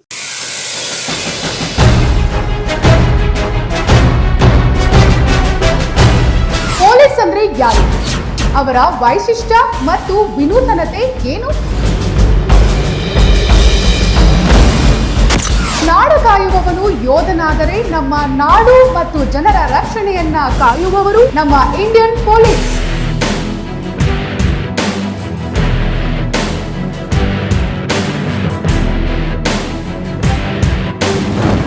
ತನ್ನ ಮನೆಗಿಂತ ನಾಡ ಜನರ ಹಿತ ಮತ್ತು ರಕ್ಷಣೆಯನ್ನ ಮಾಡುವವರು ನಮ್ಮ ಇಂಡಿಯನ್ ಪೊಲೀಸ್.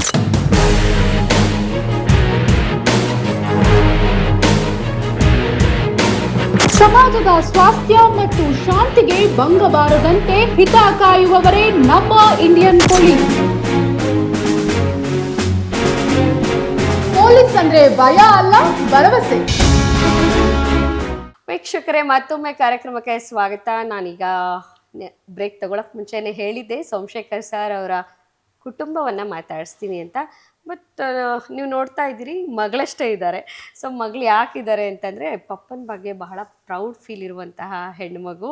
ಸೊ ಆಕೆ ನಾನು ಫಸ್ಟ್ ಮಾತಾಡಬೇಕು ನಿಮ್ಮ ಚಾನಲಲ್ಲಿ ಅಂತ ಹೇಳಿ ಆಸೆ ಪಟ್ಟರು. ಹಾಗಾಗಿ ಇಡೀ ಕುಟುಂಬವನ್ನು ತೋರಿಸೋದಕ್ಕೂ ಮುಂಚೆ ನಮ್ಮ ವೀಕ್ಷಕರಿಗೆ ಅವರ ತಂದೆಗಿರುವಂತಹ ಪುಟ್ಟ ಅಭಿಮಾನಿಯನ್ನು ಮಾತನಾಡಿಸ್ತಾವಂತಹ ಒಂದು ಅವಕಾಶ ಸಿಕ್ಕಿದೆ. ಸೊ ಫಸ್ಟ್ ಅವರನ್ನು ಮಾತಾಡಿಸ್ಬಿಡ್ತೀನಿ. ತಮ್ಮ ಹೆಸರು? ದ್ಯುತಿ. ನಿಮ್ಮ ಪಪ್ಪಾಗೆ ಮುಖ್ಯಮಂತ್ರಿಗಳ ಪದಕ ಸಿಕ್ತು ಅಲ್ಲ, ಅಪ್ಪಂಗೆ ಅವಾರ್ಡ್ ಬಂತಲ್ಲ. ಸೊ ಎಷ್ಟು ಖುಷಿ ಆಯಿತು ನಿಮಗೆ? ಭಾಳ ಖುಷಿ ಆಯಿತು. ಓಕೆ, ಹೇಗನ್ನಿಸ್ತು? ಪಪ್ಪಂಗೆ ವಿಶ್ ಮಾಡಿ ಒಂದ್ಸಲ. ತುಂಬ ಖುಷಿ ಆಯಿತು. ಆಮೇಲೆ ಎಲ್ಲ ಸೆಲೆಬ್ರೇಟ್ ಮಾಡಿದ್ರ ಅಪ್ಪನ್ಗೆ ಅವಾರ್ಡ್ ಬಂದಿದ್ದು? ಹಾ ಹೇಗಿತ್ತು ಅವತ್ತು ಪ್ರೋಗ್ರಾಮ್ ಎಲ್ಲ? ತುಂಬಾ ಚೆನ್ನಾಗಿತ್ತು. CM ಎಲ್ಲ ಜೀಪಲ್ಲೆಲ್ಲ ಹಾಯ್ ಮಾಡಿದ್ರು. ನಾನು ಹಾಯ್ ಮಾಡಿದೆ. ತುಂಬಾ ಚೆನ್ನಾಗಿತ್ತು. ಪೆರೇಡ್ ಎಲ್ಲ ನೋಡಿದ್ರಿ? parade. ಓಕೆ. ಸೊ ತುಂಬಾ ಖುಷಿ ಪಟ್ರಿ ಅವತ್ತು ಕಾರ್ಯಕ್ರಮ ನೋಡಿ. ಎಸ್, ನಿಮ್ಗೆ ಏನಾಗ್ಬೇಕಂತ ಆಸೆ ಇದೆ ಕಂದ? ಆಕ್ಟರ್ಸ್ ಆಗ್ತೀರಾ? ಓಕೆ. ಆಮೇಲೆ ಡಾಕ್ಟರ್. ಎಸ್, ಇವತ್ತು ತುಂಬ ಜನ ನಮ್ಮ ಕನ್ನಡ ಇಂಡಸ್ಟ್ರಿನಲ್ಲಿ ಡಾಕ್ಟರ್ ಆಗಿರುವಂತಹ ಆ್ಯಕ್ಟರ್ಸ್ ಕೂಡ ಇದ್ದಾರೆ. ಸಾಯಿ ಪಲ್ಲವಿ ಇರ್ಬೋದು, ನಮ್ಮ ಕನ್ನಡ ಇಂಡಸ್ಟ್ರಿಯಲ್ಲಿ ಕೂಡ ಹಲವು ಹೆಣ್ಮಕ್ಳು ಕೂಡ ಇದ್ದಾರೆ. ಸೊ ಅವ್ರ ರೀತಿಯಲ್ಲಿ ಮುಂದೆ ನಮ್ಮ ದ್ಯುತಿ ಕೂಡ ವೈದ್ಯ ಕೂಡ ಆಗ್ತಾರೆ, ಜೊತೆಗೆ ಆ್ಯಕ್ಟರ್ ಕೂಡ ಆಗ್ತಾರೆ. ಸೊ ಮುಂದಿನ ದಿನಗಳಲ್ಲಿ ನೀವು ಕನ್ನಡ ಇಂಡಸ್ಟ್ರಿನಲ್ಲಿ ಒಬ್ಬ ಒಳ್ಳೆಯ ಸುರದ್ರೂಪಿ ಹೆಣ್ಮಗಳು ಆ್ಯಕ್ಟರ್ ಬರ್ತಾರೆ. ಸೊ ಇವಾಗಲೇ ಅವ್ರನ್ನ ನೋಡ್ಕೊಂಬಿಡಿ.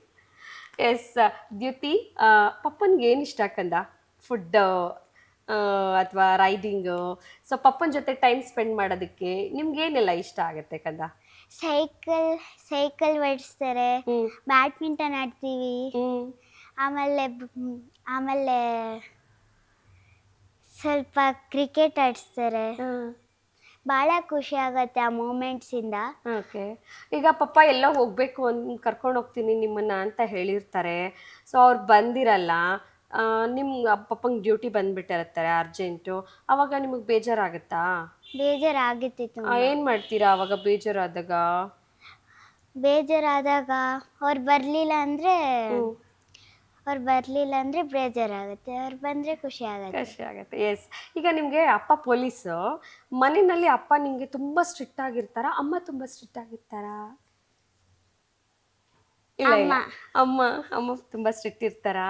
ಮನೇಲಿ ಅಮ್ಮನೇ ಪೊಲೀಸಾ ಅಲ್ವಾ? ಮನೇಲಿ ಯಾರು ಪೊಲೀಸು, ಅಪ್ಪನ ಅಮ್ಮನ? ಅಪ್ಪ. ಮನೆಯಲ್ಲೂ ಅಪ್ಪ ಸ್ಟ್ರಿಕ್ಟ್ ಇರ್ತಾರಾ? ಓಕೆ. ನಿಮಗೆ ಓದಿಸೋದು, ಹೋಮ್ವರ್ಕ್ ಮಾಡಿಸೋದೆಲ್ಲ ಯಾರು ಪುಟ? ಅಮ್ಮ ಮಾಡಿಸ್ತಾರಾ? ಓಕೆ. ನಿಮಗೆ ಅಮ್ಮ ಜೊತೆ ಜಾಸ್ತಿ ಟೈಮ್ ಸ್ಪೆಂಡ್ ಮಾಡೋಕೆ ಇಷ್ಟನಾ, ಅಪ್ಪ ಜೊತೆ ಜಾಸ್ತಿ ಟೈಮ್ ಸ್ಪೆಂಡ್ ಮಾಡೋಕೆ ಇಷ್ಟನಾ? ಅಪ್ಪ. ಎಸ್. ಅಪ್ಪನ ಜೊತೆ ನೀವು ಎಲ್ಲೆಲ್ಲಿ ಹೊರಗಡೆ ಹೋಗಿದ್ದೀರಾ? ಟ್ರಿಪ್ ಇರ್ಬೋದು, ತುಂಬ ಮೆಮೊರಿ ಇರೋದು ಯಾವುದಕ್ಕಂದ ನಿಮಗೆ? ನಾವು ಜಮ್ಮು ಕಾಶ್ಮೀರಿಗೆ ಹೋಗಿದ್ವಿ, ಭಾಳ ಖುಷಿ ಆಗಿತ್ತಲ್ಲಿ. ಆಮೇಲೆ ಈವನ್ ಸಮ್ಟೈಮ್ಸ್ ನಮ್ಮಪ್ಪ ಆಫೀಸಿಗೆ ಕರ್ಕೊಂಡು ಹೋಗ್ತಾರೆ, ಅಲ್ಲೆಲ್ಲ ಕರ್ಕೊಂಡು ಹೋಗ್ತಾರೆ. ಓಕೆ. ಅವಾಗೆಲ್ಲ ತುಂಬ ಖುಷಿ ಆಗುತ್ತೆ ನಿಮಗೆ. ಒಟ್ಟು ಪಪ್ಪ ಜೊತೆ ಟೈಮ್ ಸ್ಪೆಂಡ್ ಮಾಡಬೇಕು ಅಲ್ಲ? ಎಸ್. ಸೊ ಬಹಳ ಮುದ್ದಾದಂತಹ ಹೆಣ್ಣುಮಗು, ಬಹಳ ಖುಷಿಯಿಂದ ಅಪ್ಪನ ಬಗ್ಗೆ ಹೇಳ್ಕೊಳ್ಳುವಂತಹ ಕೂಸು. ಸೊ ನೀವು ಅವರ ಪರಿಚಯ ಮಾಡ್ಕೊಂಡಿದ್ದೀರಾ. ಈಗ ಇಡೀ ಕುಟುಂಬವನ್ನು ಈ ಸೋಫಾದಲ್ಲಿ ಕೂರಿಸ್ಕೊಂಡು ಮಾತಾಡುವಂತಹ ಸಮಯ. ಸೊ ಒಂದು ಸಣ್ಣ ಬ್ರೇಕ್, ಮತ್ತೆ ಬ್ರೇಕ್ನ ನಂತರ ಇಡೀ ಕುಟುಂಬದ ಜೊತೆಗೆ ಬ್ರ್ಯಾಂಡ್ ಅಂಬಾಸಿಡರ್ ಕಾರ್ಯಕ್ರಮದಲ್ಲಿ ನಾನು ಭೇಟಿಯಾಗ್ತೀನಿ. ಸಮಾಜಘಾತುಕ ಶಕ್ತಿಗಳ ನಿದ್ದೆಗೆಡಿಸುವ ಗಟ್ಟಿ ಧ್ವನಿಯ ಹೆಸರೇ ಪೊಲೀಸ್. ಮಾಯಾ ಲೋಕದ ಮಹಾನಗರಿಗಳಲ್ಲಿ ಮೈ ನವಿರೇಳಿಸುವ ರೋಚಕ ಹೆಸರೇ ಪೊಲೀಸ್. ತುರ್ತು ಬಂದೋಬಸ್ತ್ ಎಂದು ಬಂದಾಗ ತನ್ನ ಬಂಧು ಬಾಂಧವರನ್ನ ಮರೆತು ತನ್ನ ಗತ್ತು ಗಮ್ಮತ್ತಿನಿಂದ ಕರ್ತವ್ಯ ಪ್ರಜ್ಞೆ ಮೆರೆಯುವ ನಮ್ಮ ಪೊಲೀಸ್ ಎಂದರೆ ಭಾವಗಳ ಕಾಯಕ, ಸಂಕಲ್ಪ, ರಣರೋಚಕ, ಆದರ್ಶದ ಸಂಕೇತ, ತ್ಯಾಗದ ಪ್ರತೀಕ, ನಮ್ಮ Indian police. Welcome back. Indian police TV ಅರ್ಪಿಸುವ ಬ್ರ್ಯಾಂಡ್ ಅಂಬಾಸಿಡರ್ ಕಾರ್ಯಕ್ರಮ ಮುಂದುವರಿಸೋಣ. ಈಗ ನನ್ನ ಜೊತೆ ನಮ್ಮ ಖಡಕ್ ಪೊಲೀಸ್ ಆಫೀಸರ್ ಸೋಮಶೇಖರ್ ಅವ್ರ ಜೊತೆ ಅವರ ಇಡೀ ಕುಟುಂಬ ಈ ಸೋಫಾದಲ್ಲಿದೆ. ಬನ್ನಿ ಅವ್ರನ್ನ ಪರಿಚಯ ಮಾಡ್ತಾರೆ. ಸರ್, ಮತ್ತೊಮ್ಮೆ ಕಾರ್ಯಕ್ರಮಕ್ಕೆ ಸ್ವಾಗತ. ಸಿವಿಲ್ ಡ್ರೆಸ್ ಅಲ್ಲಿ ಇದ್ದೀರಿ, ನಮ್ಮ ಖಡಕ್ ಪೊಲೀಸ್ ಆಫೀಸರ್ನ ಹೀಗೆ ನೋಡೋಕ್ಕೂ ಕೂಡ ಖುಷಿ ಆಗ್ತಾ ಇದೆ ನಮಗೆ. ಜೊತೆಗೆ ನಿಮ್ಮ ಸುಂದರವಾದ ಕುಟುಂಬ ಕೂಡ ಇದೆ. ಸೊ ಎಲ್ರಿಗೂ ಕೂಡ ಕಾರ್ಯಕ್ರಮಕ್ಕೆ ಸ್ವಾಗತ. ನಮಸ್ತೆ. ಎಸ್ ಮೇಡಮ್, ಪೊಲೀಸ್ ಆಫೀಸರ್ ಹೆಂಡತಿ ಆಗಿದ್ದೀರಾ, ಮುದ್ದಾದ ಮಕ್ಕಳಿದ್ದಾರೆ, ಇಡೀ ಕುಟುಂಬ ಬಹಳ ಸೊಗಸಾಗಿ ಕಾಣಿಸ್ತಾ ಇದ್ದೀರಾ. ಬಹಳ ಖುಷಿ ಆಗ್ತಾ ಇದೆ ನಿಮ್ಮನ್ನು ಭೇಟಿ ಮಾಡ್ತಾ ಇರೋದು. ಎಸ್, ಪೊಲೀಸ್ ಆಫೀಸರ್ ಹೆಂಡತಿ ಆಗೋದಕ್ಕೆ ಹೆಮ್ಮೆ ಅನ್ಸುತ್ತಾ, ಕಷ್ಟ ಅನ್ಸುತ್ತಾ? ದಯವಿಟ್ಟು ಹೇಳಿ ಮೇಡಮ್. ತುಂಬಾ ಹೆಮ್ಮೆನೆ ಅನ್ಸುತ್ತೆ. ನಾನು ಅನ್ಕೊಂಡಿರ್ಲಿಲ್ಲ. ಅಲ್ಲ, ಅವ್ರು ನಿಮ್ಮ ಕುಟುಂಬಕ್ಕೆ ನಿಮ್ಗೆ ಸಮಯ ಕೊಡಲ್ಲ? ಇಲ್ಲ, ಕೊಡ್ತಾರೆ. ಈಗ ಬ್ಯಾಂಗ್ಳೂರ್ಗೆ ಬಂದ್ಮೇಲೆ ಸ್ವಲ್ಪ ಬ್ಯುಸಿ ಆಗಿದ್ದಾರೆ. ನಾವೆಲ್ಲ ಬೇರೆ ಡಿಸ್ಟ್ರಿಕ್ಟ್ ಪ್ಲೇಸಸ್ ಅಲ್ಲೆಲ್ಲ ತುಂಬಾ ಫ್ರೀ ಆಗಿ ಫ್ಯಾಮಿಲಿ ಟೈಮು ಎಲ್ಲ ಕೊಡ್ತಾ ಇದ್ರು. ಆಮೇಲೆ ಅವರು ಯಾವುದೇ ಟೆನ್ಷನ್ ಇದ್ರೂ, ಸ್ಟೇಷನ್ನಲ್ಲಿ ಯಾವ ಟೆನ್ಷನ್ ಇದ್ರೂ ಮನೆಗೆ ಬರಲ್ಲ. ಮನೇಲಿ ಯಾವ ರೀತಿ ಇರಬೇಕು ಆ ಥರ ಫುಲ್ಲಿ ಟೈಮ್ ಕೊಡ್ತಾರೆ ಫ್ಯಾಮಿಲಿಗೆ. ಸರ್ ಒನ್ ಸೆಕೆಂಡ್ ನಿಮ್ಮ ಫ್ಯಾಮಿಲಿಯನ್ನ ನಮ್ಮ ವೀಕ್ಷಕರಿಗೆ ಪರಿಚಯ ಮಾಡ್ಕೊಟ್ಬಿಡಿ ಸರ್. ಖಂಡಿತ ಮೇಡಮ್. ನಮ್ಮ ಯಾಕಂದ್ರೆ ನಿಮ್ಮ ಮಗಳು ಆಲ್ರೆಡಿ ನಾವು ಪರಿಚಯ ಮಾಡಿಬಿಟ್ಟಿದೀವಿ. ದಯವಿಟ್ಟು ಇರಲಿ ಮೇಡಮ್. ನನ್ನ ಮಗಳು ಅದಿತಿ. ಓಕೆ, ಎಷ್ಟು ವರ್ಷ ಸರ್ ಮಗಳಿಗೆ? ಏನು ಓದ್ತಾ ಇದ್ದಾರೆ? ಮಗಳು ಈಗ ಸೆಕೆಂಡ್ ಸ್ಟ್ಯಾಂಡರ್ಡ್ ಮೇಡಮ್. ಓಕೆ. ನಿಮ್ಮ ಹೋಮ್ ಮಿನಿಸ್ಟರ್ ಇದ್ದಾರೆ. ಹೌದು, ನಾನು ಶ್ರೀಮತಿ ಅವರು ದೀಪಶ್ರೀ. ನನ್ನ ಮಗ ಮೇಡಮ್ ಧ್ರುಪದ್, ಈಗ 10th ಎಕ್ಸಾಮ್ ಬರ್ದಿದ್ದಾರೆ. All the best Dhrupad. Next ನೀವು ಏನಾಗಬೇಕು ಅಂದ್ಕೊಂಡಿದ್ದೀರಾ? ಆಗಬೇಕು ಅಂದ್ಕೊಂಡಿದ್ದೀರಾ? ಆಲ್ ದ ಬೆಸ್ಟ್ ನಿಮಗೆ. ಸೊ ಇಡೀ ಒಂದು ಸುಂದರವಾದ ಫ್ಯಾಮಿಲಿಯ ಜೊತೆ ಒಂದು ಸಣ್ಣ ಚಿಟ್ ಚಾಟನ್ನು ಮಾಡಿಬಿಡೋಣ. ಅದಕ್ಕೂ ಮುಂಚೆ ಮೇಡಮ್ಗೆ ನನ್ನ ಫಸ್ಟ್ ಕ್ವೆಶನ್. ಮೇಡಮ್, ಪೊಲೀಸ್ ಅವರ ಹೆಂಡತಿ ಆಗಿ ನೀವು ಕಷ್ಟನಾ ಖುಷಿನಾ ಏನು ಮೇಡಮ್? ದಯವಿಟ್ಟು ನಿಮ್ಮ ಹೇಗಿರುತ್ತೆ ನಿಮ್ಮ ದಿನಚರಿ ಒಬ್ಬ ಪೊಲೀಸ್ ಇನ್ಸ್ಪೆಕ್ಟರ್ ಅವರ ಸಂಗಾತಿಯಾಗಿ ದಯವಿಟ್ಟು ತಿಳಿಸ್ಕೊಡಿ. ಕಷ್ಟ ಅಂತ ಏನು ಅನಿಸಿಲ್ಲ ಮೇಡಮ್. ಅವರು ಫ್ಯಾಮಿಲಿಗೆ ಈಕ್ವಲಿ ಟೈಮ್ ಕೊಡ್ತಾರೆ. ಖುಷಿನೇ ಇದೆ. ಎಷ್ಟು ವರ್ಷ ಆಯಿತು ಮೇಡಮ್ ನೀವು ಮದುವೆ ಆಗಿ? 16 years ಆಯಿತು. 16 years ಆಯಿತು. ಸೊ ಅವರ 21 ವರ್ಷದ ಜರ್ನಿ, ನೀವು 17 ವರ್ಷದಿಂದ ಅವ್ರ ಜರ್ನಿಯನ್ನು ನೋಡಿದ್ದೀರಾ. ಮೊನ್ನೆ ಕೂಡ ಅವ್ರಿಗೆ ಮುಖ್ಯಮಂತ್ರಿಗಳ ಪದಕ ಗೌರವ ಸಿಕ್ಕಿದೆ. ಆ ಸಂದರ್ಭ ನಿಮ್ಗೆ ಎಷ್ಟು ಖುಷಿ ಆಯ್ತು ಮೇಡಮ್? ಅವರಿಗೆ CM ಮೆಡಲ್ ಸಿಕ್ಕಿದ್ದು ನಮ್ಗೆ ತುಂಬ ಹೆಮ್ಮೆಯ ವಿಚಾರ. ನಮ್ಮ ಫ್ಯಾಮಿಲಿಯಲ್ಲಿ ಇವರೇ ಹಿರಿಮಗ. ಇವರು ಎಲ್ಲರಿಗೂ ಮಾದರಿಯಾಗಿದ್ದಾರೆ. ಇವ್ರಿಗೆ CM ಮೆಡಲ್ ಸಿಕ್ಕಿರೋದು ಎಲ್ಲ ಕುಟುಂಬ ವರ್ಗದವ್ರಿಗೂ ತುಂಬ ಖುಷಿ ಕೊಟ್ಟಿದೆ. ಎಸ್ಪೆಷಲಿ ನನ್ನ ಮಕ್ಕಳು ತುಂಬ ಇನ್ಸ್ಪೈರ್ ಆಗಿದ್ದಾರೆ. ಅವ್ರ ತಂದೆನ ರೋಲ್ ಮಾಡೆಲ್ ಥರ ನೋಡ್ತಾರೆ. ಅವ್ರು ಮಾಡೋ ಕಾರ್ಯಕ್ಕೆಲ್ಲ ಸಪೋರ್ಟ್ ಮಾಡ್ತಾರೆ. ನಂಗೆ ತುಂಬ ಖುಷಿ ಆಗುತ್ತೆ. ಸೊ ಮೇಡಮ್, ಅವರು ಮನೆಯಲ್ಲಿ ಕೂಡ ಪೊಲೀಸ್ ಆಗಿರ್ತಾರೆ, ಆ ಕಡೆ ಪೊಲೀಸ್ ಆಫೀಸರು. ಅವರ ಭಾಳಷ್ಟು ಜರ್ನಿಯ ಬಗ್ಗೆ ಮಾತಾಡ್ತಾ ತಿಳ್ಕೊಂಡ್ವಿ. ಸೊ ಹೊರಗಿನ ಆ ಕಡೆ ಪೊಲೀಸ್ ಆಫೀಸರ್ ಸೋಮಶೇಖರ್ ಅವರು ಮನೆಯಲ್ಲಿ ಹೇಗಿರ್ತಾರೆ? ತುಂಬ ಸಾಫ್ಟ್ ಮೇಡಮ್ ಅವರು. ತುಂಬ ಸಾಫ್ಟ್, ರೂಡ್ ನೇಚರ್ ಅನ್ನೋದೇ ಇಲ್ಲ. Soft spoken. ನಿಮ್ಗೆ ಅನ್ಸುತ್ತಾ ಅವ್ರ ಮನೇಲಿ ಅಷ್ಟು ಸಾಫ್ಟ್ ಇದ್ದಾಗ ಇವ್ರು ಇಷ್ಟು ಸಾಫ್ಟ್ ಇರೋರು ಫೀಲ್ಡ್ ಅಲ್ಲಿ ಹೆಂಗಿರ್ತಾರೆ ಅಂತ? ನಾನು ಹೇಳ್ತೀನಿ ಮೇಡಮ್ ಒಂದ್ಸಲ, ನೀವು ಹೇಗೆ ಹೊರಗಡೆ ಎಲ್ಲ ಸಾಫ್ಟ್ ಇದ್ದೀರಾ, ಹೊರಗಡೆ ಎಲ್ಲ ಹೇಗೆ ಮಾಡ್ತೀರಾ ಅಂತ. ಬಟ್ ಅಲ್ಲಿ ಹೇಗಿರ್ಬೇಕು ಅಂತ ಅವ್ರಿಗೆ ಗೊತ್ತು, ಮನೇಲಿ ಹೇಗಿರ್ಬೇಕು ಅಂತಾನು ಅವ್ರಿಗೆ ಗೊತ್ತು. ಕುಟುಂಬಕ್ಕೂ ಕೂಡ ಅವರು ಅಷ್ಟೇ ಫ್ರೆಂಡ್ಲಿ ಆಗಿ ಇದ್ದಾರೆ. ಹೊರಗಿನ ಅಧಿಕಾರಿಯಾಗಿ ಕೂಡ ಅವರು ಹಾಗೆ ಬಹಳ ಜವಾಬ್ದಾರಿಯುತವಾಗಿ ನಿಭಾಯಿಸ್ತಾ ಇದ್ದಾರೆ. ಮೇಡಮ್, ಈ ಕೆಲಸ ನಿಭಾಯಿಸುವಾಗ ಬಹಳ ಬಹಳ ಸಂಯಮ ಬೇಕಾಗತ್ತೆ. ಮನೆಯಿಂದ ಜಾಸ್ತಿ ಹೊರಗೇನೆ ಇರಬೇಕಾಗತ್ತೆ. ಸೊ ಇಡೀ ಕುಟುಂಬ ನಿಭಾಯಿಸುವಂತ, ಅದರಲ್ಲೂ ಮಕ್ಕಳನ್ನ ಓದಿಸೋದು, ಅವ್ರನ್ನ ನೋಡ್ಕೊಳ್ಳೋದು, ಅವ್ರ ಆರೋಗ್ಯ ಕಾಳಜಿ ಮಾಡೋದು, ಇದೆಲ್ಲ ಸಂದರ್ಭವನ್ನ ನಿಭಾಯಿಸ್ಬೇಕಾಗಿರುತ್ತೆ. ಅದು ನಿಮ್ಗೆ ಎಷ್ಟು ಒತ್ತಡ ಅನ್ನಿಸ್ತಾ ಇದೆಯಾ? ಅಥವಾ ಅದನ್ನ ನಿಭಾಯಿಸೋದಕ್ಕೆ ನಿಮ್ಗೆ ಅವ್ರು ಹೇಗೆ ಸಹಕಾರ ಕೊಡ್ತಾರೆ, ನೀವು ಅವ್ರಿಗೆ ಹೇಗೆ ಇದ್ದೀರಾ? ದಯವಿಟ್ಟು ಅದ್ರ ಬಗ್ಗೆ ಹೇಳಿ. ಅದು ಸ್ವಲ್ಪ ಇನಿಷಿಯಲ್ ಏಜಲ್ಲಿ ಅನ್ಸಲ್ಲ ಮೇಡಮ್, ಅದು ಮ್ಯಾನೇಜ್ ಆಗ್ಬಿಡುತ್ತೆ. ಚಿಕ್ಕ ಮಕ್ಕಳು ಇದ್ದಾಗ, ಮಕ್ಕಳು ಸ್ವಲ್ಪ ದೊಡ್ಡವ್ರಾಗ್ತಾ ಆಗ್ತಾ ತಂದೆದು ಸ್ವಲ್ಪ ಅವರಿಗೆ ಬೇಕು, ಕಾಳಜಿ ಬೇಕು ಅಂತ ಅನ್ಸುತ್ತೆ. ಅವರು ಆದಷ್ಟು ಕಾಳಜಿ ವಹಿಸ್ತಾರೆ. ಬಟ್ ಅವರು ಕರ್ತವ್ಯ ಆಗಿರುತ್ತೆ, ಏನ್ ಮಾಡಕ್ಕಲ್ಲ. ಆ ಟೈಮಲ್ಲಿ ನಾವು ಮ್ಯಾನೇಜ್ ಮಾಡಿಕೊಂಡು. ಸೊ ಹೆಚ್ಚಿನ ಸಮಯವನ್ನ ಮಕ್ಕಳಿಗಾಗಿ, ಜವಾಬ್ದಾರಿಗಳಿಗೆ ನೀವೇ ಕೊಡ್ತೀರಿ? ಹೌದು ಹೌದು ಸರ್, ನೀವು ನಿಮ್ಮ ಶ್ರೀಮತಿಯವ್ರ ಬಗ್ಗೆ ಈ ವಿಷಯದಲ್ಲಿ ನೀವು ಹೇಳಬೇಕು. ನಿಮಗೆ ತುಂಬಾ ಮೆಮೊರೇಬಲ್ ಅಂತ ಅನಿಸುವಂಥದ್ದು, ನೀವು ಇಲ್ಲ ಅಂದ್ರೂ ಆ ಸಿಚುವೇಶನ್ನ ಕುಟುಂಬದಲ್ಲಿ ಬಹಳ ಅಚ್ಚುಕಟ್ಟಾಗಿ ಅವ್ರು ನಿಭಾಯಿಸಿದ್ರು ಅಂತ ನೀವು ಅವ್ರ ಬಗ್ಗೆ ಹೆಮ್ಮೆ ಪಡುವಂತಹ ಸಂಗತಿ ಯಾವುದು ಸರ್? ಖಂಡಿತ ಮೇಡಮ್, ಹಲವಾರು ಸಂದರ್ಭಗಳಿದ್ದಾವೆ. ಈಗ ನಾವು ಕೆಲಸದ ಒತ್ತಡದಲ್ಲಿ ನಾವು ಬರಲಿಕ್ಕಾಗೋದಿಲ್ಲ. ಕೆಲವೊಂದು ಇಂಪಾರ್ಟೆಂಟು ಸ್ಕೂಲ್ ಇವೆಂಟ್ ಅಟೆಂಡ್ ಮಾಡಲಿಕ್ಕಾಗೋದಿಲ್ಲ. ಅವ್ರದ್ದು ಎಜುಕೇಷನ್ ಆಯಿತು, ಆ ಮಕ್ಕಳದೇ ಆಯಿತು, ಎಲ್ಲ ತುಂಬ ಅಚ್ಚುಕಟ್ಟಾಗಿ ಮಗಳಿಗೆ ಭರತನಾಟ್ಯ ಆಯಿತು, ಡ್ಯಾನ್ಸ್ ಆಯಿತು, ಮಗನಿಗೆ ಶಟ್ಲು ಬ್ಯಾಡ್ಮಿಂಟನ್ನು, ಸ್ಕೂಲ್ ಎಲ್ಲ ಮ್ಯಾನೇಜ್ ಮಾಡ್ತಾರೆ ಮೇಡಮ್. ಅತಿವಾಗಿ ನನಗೆ ಅದರಿಂದ ನನಗೆ ತುಂಬ ಸಂತೋಷ ಇದೆ ಮೇಡಮ್. ಸೊ ಮನೆ ಕಡೆದು ನಿಮ್ಗೆ ಯಾವ ಟೆನ್ಷನ್ ಇರಲ್ಲ, ಡ್ಯೂಟಿ ಡ್ಯೂಟಿ ಡ್ಯೂಟಿ ಅಷ್ಟೇ. ಡ್ಯೂಟಿನೂ ಮಾಡ್ತೀವಿ ಮೇಡಮ್, ಮನೆ ಕಡೆನೂ ಕಾಳಜಿ ಇದ್ದೇ ಇರುತ್ತೆ. ಯಾವಾಗ ತುಂಬ ಇಂಪಾರ್ಟೆಂಟ್ ಇರುತ್ತೆ, ನಾನು ಇರಲೇಬೇಕಾಯ್ತು, ನಾನು ಇರಲೇಬೇಕು. ಯಾವಾಗ ನಮಗೆ ಸಮಯ ಸಿಕ್ಕಾಗ ಇದು ಮಾಡಿದಾಗ ಈ ಸಮಯದಲ್ಲಿ ನನ್ನ ಫ್ಯಾಮಿಲಿ ಜೊತೆ ಇರ್ಬೋದು ಅಂದರೆ ಖಂಡಿತ ನಾನು ನನ್ನ ಫ್ಯಾಮಿಲಿ ಜೊತೆ, ನಮ್ಮ ಮಕ್ಕಳ ಜೊತೆ, ನಮ್ಮ ಶ್ರೀಮತಿಯವ್ರ ಜೊತೆ ಇಲ್ಲಿ ಬರಲಿಕ್ಕೆ ಇಷ್ಟಪಡ್ತೀನಿ. ಟೈಮು ಸ್ಪೆಂಡ್ ಮಾಡಿ ಯಾವುದೂ ಆಫೀಸ್ ಇದನ್ನು ಟೆನ್ಷನ್ನ ತೊಗೊಂಡು ನನ್ನ ಮನೆ ಹಾಕಲ್ಲ. ಮನೆ ಫ್ಯಾಮಿಲಿದು ವಿಚಾರ ಬೇರೆ, ಸ್ಟೇಷನ್ದು ಬೇರೆ, ಅತ್ಯುತ್ತಮವಾಗಿ ನಿರ್ವಹಣೆ ಒತ್ತಡಗಳು ಕೂಡ ಮಿಕ್ಸ್ ಆಗಲ್ಲ, ಬ್ಯಾಲೆನ್ಸ್ ಮಾಡಿ. ಇಲ್ಲ ಮೇಡಮ್, ನಾನು ಸೈಕಾಲಜಿಕಲಿ ಕೆಲವೊಂದು ನಾನು ಸ್ಟಾರ್ಟಿಂಗ್ ವೃತ್ತಿ ಜೀವನದಲ್ಲಿ ಸೇರಿದಾಗ ಕೆಲವರು ಡಿಪಾರ್ಟ್ಮೆಂಟಲ್ಲಿ ತುಂಬ BP ಟೆನ್ಷನ್ ಮಾಡ್ಕೊಳೋದಿದೆಯಲ್ಲ, ಕೆಲವೊಂದು ಅಧಿಕಾರಿಗಳು ನೋಡಿದ್ದೀನಿ ನಾನು. ಅವಾಗ ನೋಡಿದಾಗ ಇದು ಮಾಡಿದಾಗ ನನಗೂ ಮುಂದಿನ ದಿನಗಳಿದೆ. ಬಟ್ ನಾನು ಮಾನಸಿಕವಾಗಿ ಯಾವುದು ಏನು ಕಂಪ್ಲೇಂಟು, ಯಾವುದು ಪ್ರಕರಣ ಇರಲಿ, ನಾನು ಅದನ್ನು ಹೆಂಗೆ ಅಪ್ರೋಚ್ ಹೇಗೋ ಮಾಡಬೇಕು ಅಂತೇಳಿ ನಾನು ಮಾಡ್ಕೋತೀನಿ. ಯಾವುದೇ ಕಾರಣಕ್ಕೆ ನಮ್ಮಿಂದ ತಪ್ಪಾಗಬಾರ್ದು. ಯಾಕಂದರೆ ನಾವು ಯೂನಿಫಾರ್ಮ್ ಫೋರ್ಸು ಎಲ್ಲ ನೋಡ್ತಾ ಇರ್ತಾರೆ. ಒಂದು ಸಣ್ಣ ತಪ್ಪಾದ್ರೂ ಸೋಷಿಯಲ್ ಮೀಡಿಯಾ ಇದನ್ನು ಇದು ಮಾಡ್ತಾರೆ. ಸೊ ಅದನ್ನೆಲ್ಲ ಆಲೋಚನೆ ಮಾಡ್ತಾ ಉತ್ತಮವಾಗಿ ನಿರ್ವಹಣೆ ಮಾಡ್ತಾ ಸೋಷಿಯಲ್ ಮೀಡಿಯಾ ನೋಡುತ್ತೆ ಅನ್ನೋದಕ್ಕಿಂತ ಹೆಚ್ಚಾಗಿ ತಪ್ಪೇ ಮಾಡದೇ ಇರೋರ್ಗೂ ತೊಂದರೆ ಆಗ್ತದೆ. ಸೊ ಅದು ಯಾವುದು ಆಗಬಾರ್ದು ಅನ್ನೋ ಕಾಳಜಿ ಖಂಡಿತ. ಮೇಡಮ್, ಒಬ್ಬ ಪೊಲೀಸ್ ಆಫೀಸರ್ ಹೆಂಡತಿಯಾಗಿ ಇಷ್ಟೆಲ್ಲ ಜವಾಬ್ದಾರಿಗಳನ್ನ ನೀವು ನಿಭಾಯಿಸ್ತಾ ಇದ್ದೀರಿ. 17 ವರ್ಷ ಬದುಕನ್ನು ನೀವು ಅವರೊಟ್ಟಿಗೆ ಕಳೆದಿದ್ದೀರಿ. ಈ ಸಮಯದಲ್ಲಿ ನಿಮಗೆ ತುಂಬ ಕಷ್ಟ ಅನಿಸಿದ್ದು ಅಥವಾ ಅವರ ವೃತ್ತಿ ಜೀವನ, ಅವರ ಕಾರ್ಯಾಚರಣೆಗಳು ನಿಮ್ಗೆ ಭಯ ಆಗಿದ್ದ ಕ್ಷಣ ಯಾವುದಾದ್ರೂ ಇದೆಯಾ? ಅದೇ ಮೇಡಮ್, ಬ್ಯಾಂಗ್ಳೂರಿಗೆ ಬಂದಮೇಲೆ ಇದೊಂಥರ ಚಾಲೆಂಜಿಂಗ್ ಅನ್ನಿಸ್ತು ನನಗೆ. ಬೇರೆ ಡಿಸ್ಟಿಕಲ್ಲೆಲ್ಲ ಇದ್ದಾಗ ತುಂಬ ಚೆನ್ನಾಗಿ ತುಂಬ ಟೈಮ್ ಸಿಗ್ತಾ ಇತ್ತು ಫ್ಯಾಮಿಲಿಗೆ ಎಲ್ಲ. ಬ್ಯಾಂಗ್ಳೂರಿಗೆ ಬಂದಮೇಲೆ ಅವ್ರಿಗೂ ಒತ್ತಡ ಜಾಸ್ತಿ ಆಯಿತು. ಹಂಗಾಗಿ ನನಗೆ ಸ್ಟಾರ್ಟಿಂಗಲ್ಲಿ ಸ್ವಲ್ಪ ಅಡ್ಜಸ್ಟ್ ಆಗೋದು ಸ್ವಲ್ಪ ಕಷ್ಟ ಆಯಿತು. ಮಕ್ಕಳನ್ನೆಲ್ಲ ಮ್ಯಾನೇಜ್ ಮಾಡೋದು ಎಲ್ಲ ಕಷ್ಟ ಆಯಿತು. ಆಮೇಲೆ ಅಡ್ಜಸ್ಟ್ ಆಗಿಬಿಡುತ್ತೆ, ಆಗಲೇಬೇಕು. ನಾವು ಒತ್ತಡ ಹಾಕಿದ್ರೆ ಅವ್ರಿಗೂ ಅಲ್ಲಿ ಈ ಥರ ಕೆಲಸ ಎಲ್ಲ ಮಾಡಿ ಈ ಥರ ಎಲ್ಲ ಪ್ರೋತ್ಸಾಹ ಎಲ್ಲ ಕೊಟ್ಟರೆ ಅವ್ರ ಮುಂದೆ ಕೆಲಸ ಮಾಡೋಕ್ಕೆ ಅವ್ರಿಗೂ ಪ್ರೋತ್ಸಾಹ ಸಿಗುತ್ತೆ. ನೀವು ಏನೇ ಅದ್ರ ಬಗ್ಗೆ ಭಯ ಅಥವಾ ಆತಂಕಗಳಿದ್ರೂ ಕೂಡ ಹೌದು, ಒಂದೊಂದ್ಸಲ ರಾತ್ರಿ ತುಂಬಾ ಲೇಟ್ ಆಗಿ ಬರ್ತಾರೆ. ಯಾವ್ದಾದ್ರು ಒಂದು ಕೇಸ್ ಇನ್ವೆಸ್ಟಿಗೇಷನ್ಗೆ ಹೋಗಿರ್ತಾರೆ. ಅವಾಗ ಒಂದು ಇವ್ರ ಫ್ರೆಂಡ್ ಒಬ್ರು ಪ್ರಕರಣ ಆಗಿತ್ತು ಒಂದ್ಸಲ.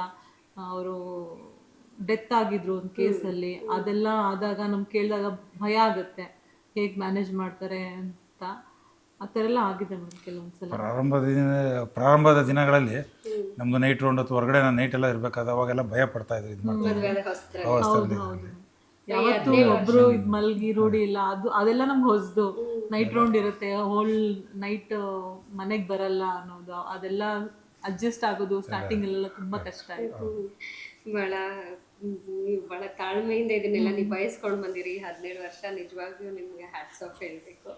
ಎಸ್ ಕಂದ, ನಿಮಗೆ ಧ್ರುಪದ್ 10th ಮುಗಿಸಿದ್ದೀರಾ ನೀವು. ನೆಕ್ಸ್ಟ್ ನೀವು IAS ಆಗಬೇಕು ಅನ್ನೋ ಆಸೆ ಇಟ್ಕೊಂಡಿದ್ದೀರಂತೆ. ಪಪ್ಪ ಯೂನಿಫಾರ್ಮ್ ಹಾಕಿದಾಗ ಹೆಚ್ಚು ಖುಷಿ ಆಗುತ್ತಾ?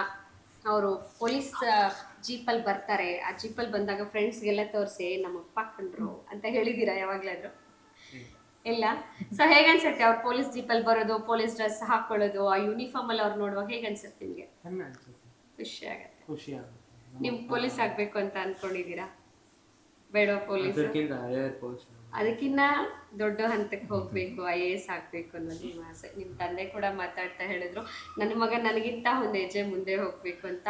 ಆಲ್ ದ ಬೆಸ್ಟ್ ನಮ್ಮ ಚಾನೆಲ್ ಕಡೆಯಿಂದ. ನಿಮ್ಗೆ ಒಳ್ಳೇದಾಗ್ಲಿ, ನೀವು IAS ಆಗಲಿ, ಜನಪರವಾದಂತಹ ಕೆಲಸ ನೀವು ಮಾಡಲಿ ಅಂತ ನಾನು ಹಾರೈಸ್ತೀನಿ. ಎಸ್ ಕಂದ, ಹಾಯ್, ಮಾತಾಡ್ತೀರಾ?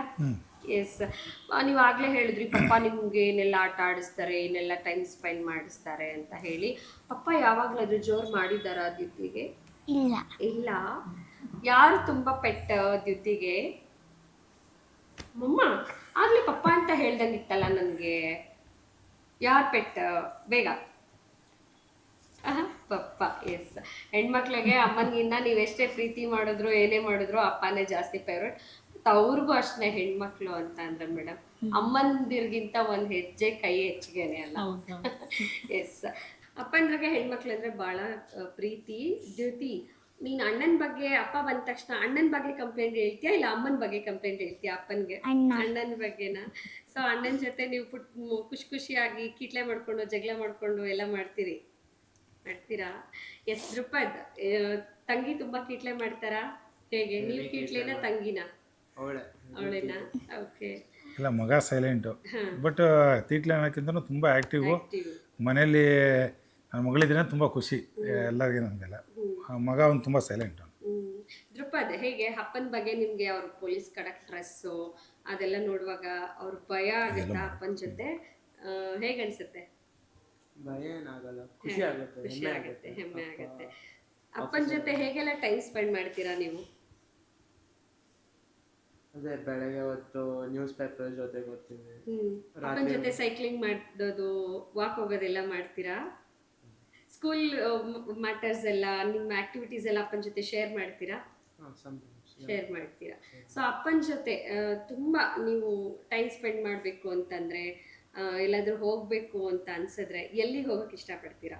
ಫಾರಿನ್ಗೆ. ಸೊ ಹೊರಗೆ ಹೋಗ್ಬೇಕಂತ ಇಷ್ಟ ಇದೆಯಾ? ಓಕೆ, ಆಯ್ತು. ಆದಷ್ಟು ಬೇಗ ಇಡೀ ಫ್ಯಾಮಿಲಿ ಹೋಗ್ತಾನೆ, ಆಯ್ತಾ? ಎಸ್ ಮೇಡಮ್, ಅಡುಗೆ ವಿಷಯಕ್ಕೆ ನಾನು ಕೇಳ್ತಾ ಇದ್ದೆ ಆಗಲೇ. ಅವ್ರಿಗೆ ಅಡುಗೆ ಮಾಡಕ್ಕೆ ಬರುತ್ತಾ? ಮಾಡಿದ್ರೆ ಯಾವುದು ತುಂಬ ಚೆನ್ನಾಗಿ ಮಾಡ್ತಾರೆ ಅನ್ನೋವಂಥದ್ದು ಖಾದ್ಯ ಯಾವುದು ಮೇಡಮ್? ಅವ್ರು ತುಂಬ ಚೆನ್ನಾಗಿ ಅಡುಗೆ ಮಾಡ್ತಾರೆ. ನಾನು ಸುಮ್ಮನೆ ತಮಾಷೆ ಮಾಡ್ತಿರ್ತೀನಿ ನೀವು ಹೆಡ್ ಕುಕ್ ಅಂತ. ಅವ್ರಿಗೆ ನಾನು ಮಾಡೋ ಎಗ್ ಬುರ್ಜಿ ಇಷ್ಟ ಆಗಲ್ಲ. ಎಲ್ಲ ನೀಟಾಗಿ ಹೆಚ್ಚಿಡು, ನಾನು ಬಂದು ಮಾಡ್ತೀನಿ ಅಂತ ಹೇಳ್ತಾರೆ. ಟೈಮ್ ಸಿಕ್ಕಾಗ ಹೆಲ್ಪ್ ಮಾಡ್ತಾರೆ. ಹೆಲ್ಪ್ ಮಾಡ್ತಾರೆ. ಸೊ ನಿಮಗೆ ನಿಮ್ದೆಲ್ಲ ಅರೇಂಜ್ ಮ್ಯಾರೇಜ್ ಅಂತೆ. ಸೊ ನಿಮ್ಮನ್ನ ಹೊಸದ್ರಲ್ಲಿ ನಿಮಗೆ ಖುಷಿ ಪಡಿಸ್ಲಿಕ್ಕೆ ಅವರು ಖುಷಿಯಿಂದ ಮಾಡಿಕೊಟ್ಟಿದ್ದ ಅಡುಗೆ ಯಾವುದಾದ್ರೂ ನೆನಪಿದ್ಯಾ? ಅಂದರೆ ಇಬ್ರು ಒಟ್ಟಿಗೆ ಮಾಡ್ತಿದ್ವಿ ಮೇಡಮ್. ನನಗೆಲ್ಲ ಕೆಲಸದಲ್ಲಿ ಹೆಲ್ಪ್ ಮಾಡೋರು. ಕೆಲಸದಲ್ಲಿ ಅಂದರೆ ಅಡುಗೆ ಕೆಲಸದಲ್ಲಿ ಫ್ರೀ ಇದ್ರೆ ಬಂದು ಮಾಡ್ಕೊಡ್ತಾರೆ. ಆ ಥರ ಎಲ್ಲ ನಾನು ಮಾಡಬಾರ್ದು ಆ ಥರ ಎಲ್ಲ ಏನು ಇಲ್ಲ. ಓಕೆ. ಅವ್ರಿಗೆ ತುಂಬ ಇಷ್ಟ ಆಗುವಂತಹ ಊಟ ಯಾವುದು ಮೇಡಮ್? ಅವ್ರಿಗೆ ನಾನ್ ವೆಜ್ ಇಷ್ಟ. ನಾನ್ ವೆಜ್ ಮನೆಯಿಂದ ಹೊರಗಿಂದ? ನಾನು ಮಾಡಿದ ಬಿರಿಯಾನಿ ಅವ್ರಿಗೆ ತುಂಬ ಇಷ್ಟ. ಓಕೆ. ಮಟನ್ ಚಾಪ್ಸ್ ಇಷ್ಟ. ಸೊ ಅಪ್ಪಟ ಮನೆ ಊಟದ ಅಭಿಮಾನಿ ಅವರು. ಅವರು ಆರೋಗ್ಯದ ಬಗ್ಗೆ ತುಂಬಾ ಕಾಳಜಿ ವಹಿಸ್ತಾರೆ. ಫಿಟ್ನೆಸ್ ಬಗ್ಗೆನೂ ಅಷ್ಟೇ. ಸೊ ಹಂಗಾಗಿ ಹೊರಗಡೆ ಎಲ್ಲ ಜಾಸ್ತಿ ತಿನ್ನಲ್ಲ. ಅವರು ಇಡೀ ದಿನಚರಿ ಅವರ ಊಟದ ಊಟ ಇರ್ಬೋದು ಅಥವಾ ವ್ಯಾಯಾಮ ಇರ್ಬೋದು, ಈ ಒತ್ತಡದ ಅವರ ವೃತ್ತಿ ಬದುಕಿದೆಯಲ್ಲ ಮೇಡಮ್, ಅದನ್ನ ಸರಿದೂಗಿಸ್ಕೊಳ್ಳೋದಕ್ಕೆ ಅವರ ದಿನಚರಿ ಕೂಡ ಮುಖ್ಯ ಆಗತ್ತೆ. ಸೊ ಹೆಂಗೆ ಮೇಡಮ್ ಅವರು ಯಾವ ರೀತಿ ಲೈಫ್ ಸ್ಟೈಲ್ನ ಮೇಂಟೈನ್ ಮಾಡ್ತಾರೆ? ಅದು ಸ್ಟೇಷನ್ ಮೇಲೆ ಡಿಪೆಂಡ್ ಆಗುತ್ತೆ ಮೇಡಮ್. ಇವಾಗ ಈಗ ಹೆಬ್ಬಗೋಡಿ ಸ್ಟೇಷನ್ ಅಲ್ಲಿ ಪಾಪ ಅವ್ರಿಗೆ ಟೈಮ್ ಸಿಗ್ತಾ ಇಲ್ಲ, ಅಲ್ಲಿಂದ ಬರೋಕ್ಕೆ ಟೈಮ್ ಮಾಡ್ಕೊಳಕ್ ಆಗ್ತಾ ಇಲ್ಲ. ಬಟ್ ಅವ್ರು ಮಾಡೋ ಕೆಲಸದಲ್ಲೇ ಅವ್ರಿಗೆ ವರ್ಕೌಟ್ ಆಗ್ಬಿಡುತ್ತೆ. ಸೊ ಅದ್ರಲ್ಲೇನೆ ಊಟದ ಬಗ್ಗೆ ಗಮನ ವಹಿಸ್ಕೊಂಡಿಲ್ಲ. ಸೊ ಎಲ್ಲ ಕ್ರಮಬದ್ಧವಾಗಿ ಫಿಟ್ನೆಸ್ ಅನ್ನ ಮೇಂಟೈನ್ ಮಾಡೋಕೆ ಹೇಗೆ ಬೇಕೋ ಫಿಟ್ನೆಸ್ ಬಗ್ಗೆ ತುಂಬಾ ಅವ್ರಿಗೆ ಕಾಳಜಿ ಇದೆ. ಯೂನಿಫಾರ್ಮ್ ಹಾಕಿದಾಗ ನಾನು ಚೆನ್ನಾಗಿ ಕಾಣ್ಬೇಕು, ಪರ್ಫೆಕ್ಟ್ ಆಗಿರ್ಬೇಕು ಅನ್ನೋದು ಅವ್ರಿಗೆ ತುಂಬಾ. ಸೊ ಅಂದ್ರೆ ಆ ಒಂದು ಬಟ್ಟೆ ಮೈ ಮೇಲೆ ಹಾಕೊಂಡಾಗ ಆ ಗತ್ತೆ ಬೇರೆ ಇರುತ್ತೆ. ಸೊ ನಾನು ಅದಕ್ಕೆ ತಕ್ಕನಾಗಿ ಇರ್ಬೇಕು ಅನ್ನೋದಕ್ಕೆ ಕಾನ್ಶಿಯಸ್ ಆಗಿರ್ತಾರೆ. ಸೊ ಅದಕ್ಕೆ ಸೂಕ್ತ ತಯಾರಿ ಕೂಡ ಡೈಲಿ ಇರುತ್ತೆ. ಎಸ್ ಸರ್, ಬಹಳ ಅದ್ಭುತವಾದ ಕುಟುಂಬ. ಬಹಳ ಹೆಮ್ಮೆ ಪಡ್ತಾ ಇದ್ದಾರೆ ನಿಮ್ಮ ಮಗಳು, ನಿಮ್ಮ ಮಗ, ನಿಮ್ಮ ಸಂಗಾತಿ ಎಲ್ಲ. ತುಂಬ ಸುಂದರವಾದ ಕುಟುಂಬವನ್ನ, ತುಂಬ ಸಪೋರ್ಟಿವ್ ಆಗಿರೋ ಕುಟುಂಬವನ್ನ ನೀವು ನಿಜವಾಗ್ಲೂ ಹೊಂದಿದ್ದೀರಾ. ಒಬ್ಬ ಯಶಸ್ವಿ ಪುರುಷನ ಹಿಂದೆ ಒಬ್ಬ ಮಹಿಳೆ ಇರ್ತಾರೆ ಅನ್ನೋದು ಹೇಗೋ ಒಂದು ಕುಟುಂಬ ಕೂಡ ಹಾಗೆ ಇರುತ್ತೆ. ಸೊ ಅಂತ ಕುಟುಂಬ ನಿಮ್ದು. ನಿಮ್ಮ ಈ ಸುಂದರವಾದ ಕುಟುಂಬ, ಈ ಸಂತೋಷ, ನಿಮ್ಮ ಮಗನ ಕನಸು, ಮಗಳ ಕನಸು, ಫ್ಯೂಚರ್ ಸೆಲೆಬ್ರಿಟಿ ಇವರು. ಸೊ ಎಲ್ಲರ ಕನಸು ಈಡೇರ್ಲಿ, ನಿಮ್ಮ ಕುಟುಂಬ ಹೀಗೆ ಖುಷಿಯಾಗಿರ್ಲಿ ಅಂತ ನಾನು ಹಾರೈಸ್ತೀನಿ ಸರ್. ನಮ್ಮ ಕಾರ್ಯಕ್ರಮದಲ್ಲಿ ನೀವು ಭಾಗವಹಿಸಿದ್ದಕ್ಕೆ, ಮಾತಾಡಿದ್ದಕ್ಕೆ, ನಮ್ಮ ವೀಕ್ಷಕರ ಜೊತೆಗೆ ನಿಮ್ಮ ಕುಟುಂಬದ ವಿಚಾರಗಳನ್ನ, ನಿಮ್ಮ ಸಂತೋಷದ ಕ್ಷಣಗಳನ್ನ, ನಿಮ್ಮ ವೃತ್ತಿ ಬದುಕಿನ ಜೀವನದ ವಿಚಾರಗಳನ್ನ ಹಂಚ್ಕೊಂಡ್ರಿ. ತಮ್ಮೆಲ್ಲರಿಗೂ ಕೂಡ ಧನ್ಯವಾದ. Thank you madam. Thank you. Hello everyone, I am really proud of my dad. He has got CM medal because of his hard work and dedication towards his work. I love him so much. He is my role model and my hero. When I grow up, I want to become famous like him. Thank you. ವೀಕ್ಷಕರೇ, ಶಿಸ್ತು, ಬದ್ಧತೆ ಹಾಗೂ ಪ್ರಾಮಾಣಿಕತೆ, ಜನಸ್ನೇಹಿ ಗುಣ ಒಬ್ಬ ಅಧಿಕಾರಿಯನ್ನು ಹೇಗೆ brand ambassador ಮಾಡಬಲ್ಲದು ಅನ್ನೋದಕ್ಕೆ ಹೆಬ್ಬಗೋಡಿ ಪೊಲೀಸ್ ಠಾಣೆಯ ಇನ್ಸ್ಪೆಕ್ಟರ್ ಸೋಮಶೇಖರ್ ಜಿ ನಮ್ಮ ಮುಂದೆ ಇರುವಂತಹ ಒಬ್ಬರು ಸಾಕ್ಷಿ ಆಗ್ತಾರೆ. ಇವರಿಗೆ ಸರ್ಕಾರದಿಂದ ಮತ್ತಷ್ಟು ಗೌರವಗಳು ಸಿಗಲಿ, ಉನ್ನತ ಹುದ್ದೆಗಳು ಅವ್ರಿಗೆ ಸಿಗಲಿ ಅನ್ನುವಂತಹ ಆಶಯವನ್ನು ನಾವು ಕೂಡ ವ್ಯಕ್ತಪಡಿಸ್ತಾ ಇದ್ವಿ. ಇದು ಇಂಡಿಯನ್ ಪೊಲೀಸ್ ಟಿವಿ ಅರ್ಪಿಸುವ ಬ್ರ್ಯಾಂಡ್ ಅಂಬಾಸಿಡರ್ ಕಾರ್ಯಕ್ರಮ. ಮುಂದಿನ ಸಂಚಿಕೆಯಲ್ಲಿ ಕೂಡ ಎಂಥದೇ ಇಂಟ್ರೆಸ್ಟಿಂಗ್ ವಿಷಯವನ್ನು ಇಟ್ಕೊಂಡು ಬದ್ಧ ಪ್ರಾಮಾಣಿಕ ಅಧಿಕಾರಿಯನ್ನು ನಿಮ್ಮ ಮುಂದೆ ಕರೆತಂದು ಪರಿಚಯಿಸ್ತೀನಿ. ಅಲ್ಲಿವರೆಗೂ ನೋಡ್ತಾ ಇರಿ ನಮ್ಮ ಇಂಡಿಯನ್ ಪೊಲೀಸ್ ಟಿವಿ ಕಾರ್ಯಕ್ರಮವನ್ನು. ನಮಸ್ಕಾರ.